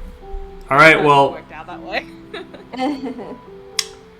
Well, that traumatic realization aside, so looks like we're set to head to Theoaldo then. All right. Do you know what Theoaldo means? Yes, you do. It basically just means hidden trail. So the sign did not communicate much to you. I was glad that it didn't mean like place to get help. Get help here. We'll save you. I don't know. Fuck the Empire. Fuck the and Empire. the lines. Devil hangout.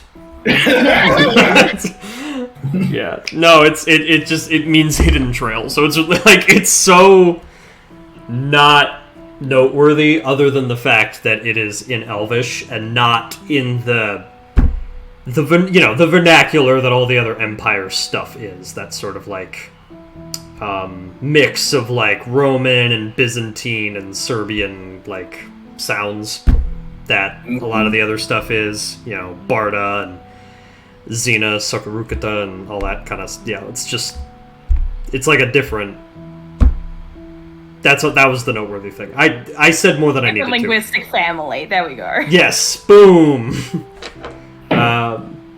Yeah! Okay, so, all of you are headed out to Theoaldo, where hopefully you will have allies, a resting place, a safe zone, and some information.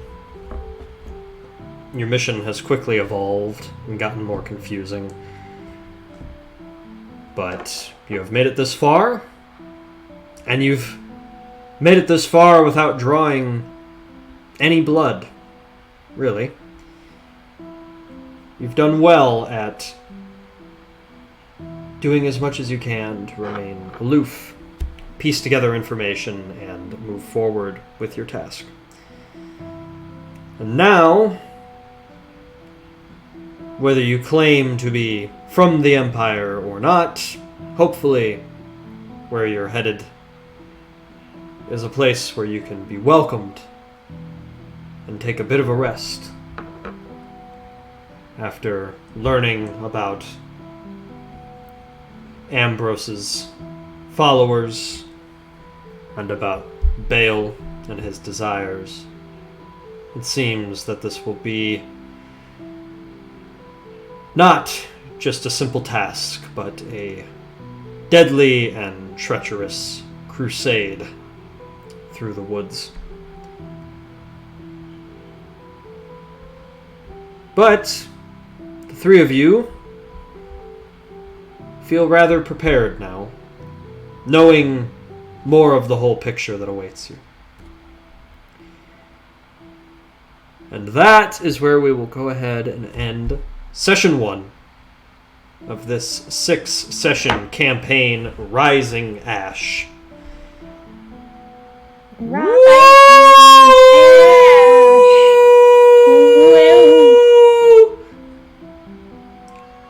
Nice. Mark, that last half of your note only came through in person. Okay. Well, that's where we're gonna end the stream, y'all. That's it then. I'm done. Thank you all for watching. We have other stuff going on throughout the week. We have Evrind, which is going to continue to be uploaded to our YouTube, but also we're going to start streaming previous episodes here on the Twitch, so go ahead and watch out for that. We will be in the chat, able to talk to all of y'all as you're coming in. Thank you for those 2 subs that we got earlier in the day. And yeah, hope everybody had fun. Hope to see you next week for this little mini campaign. The regularly scheduled 3 campaigns run by Joe will be coming back in May. We appreciate all of you sticking with us for now as we are doing various other things in the world of Illica and beyond. So just go ahead and somebody want to drop the Discord link in the chat real quick. Just go ahead and join our Discord for any updates on our schedule and things that might be going on. You can also follow our Instagram for that as well. Be sure to check out our YouTube page where we'll be uploading new stuff in this period of limbo. And one day, Joe will be back, and we will be stronger from the time we spent in his absence, and all will be well. Okay. Goodbye, everybody. Bye.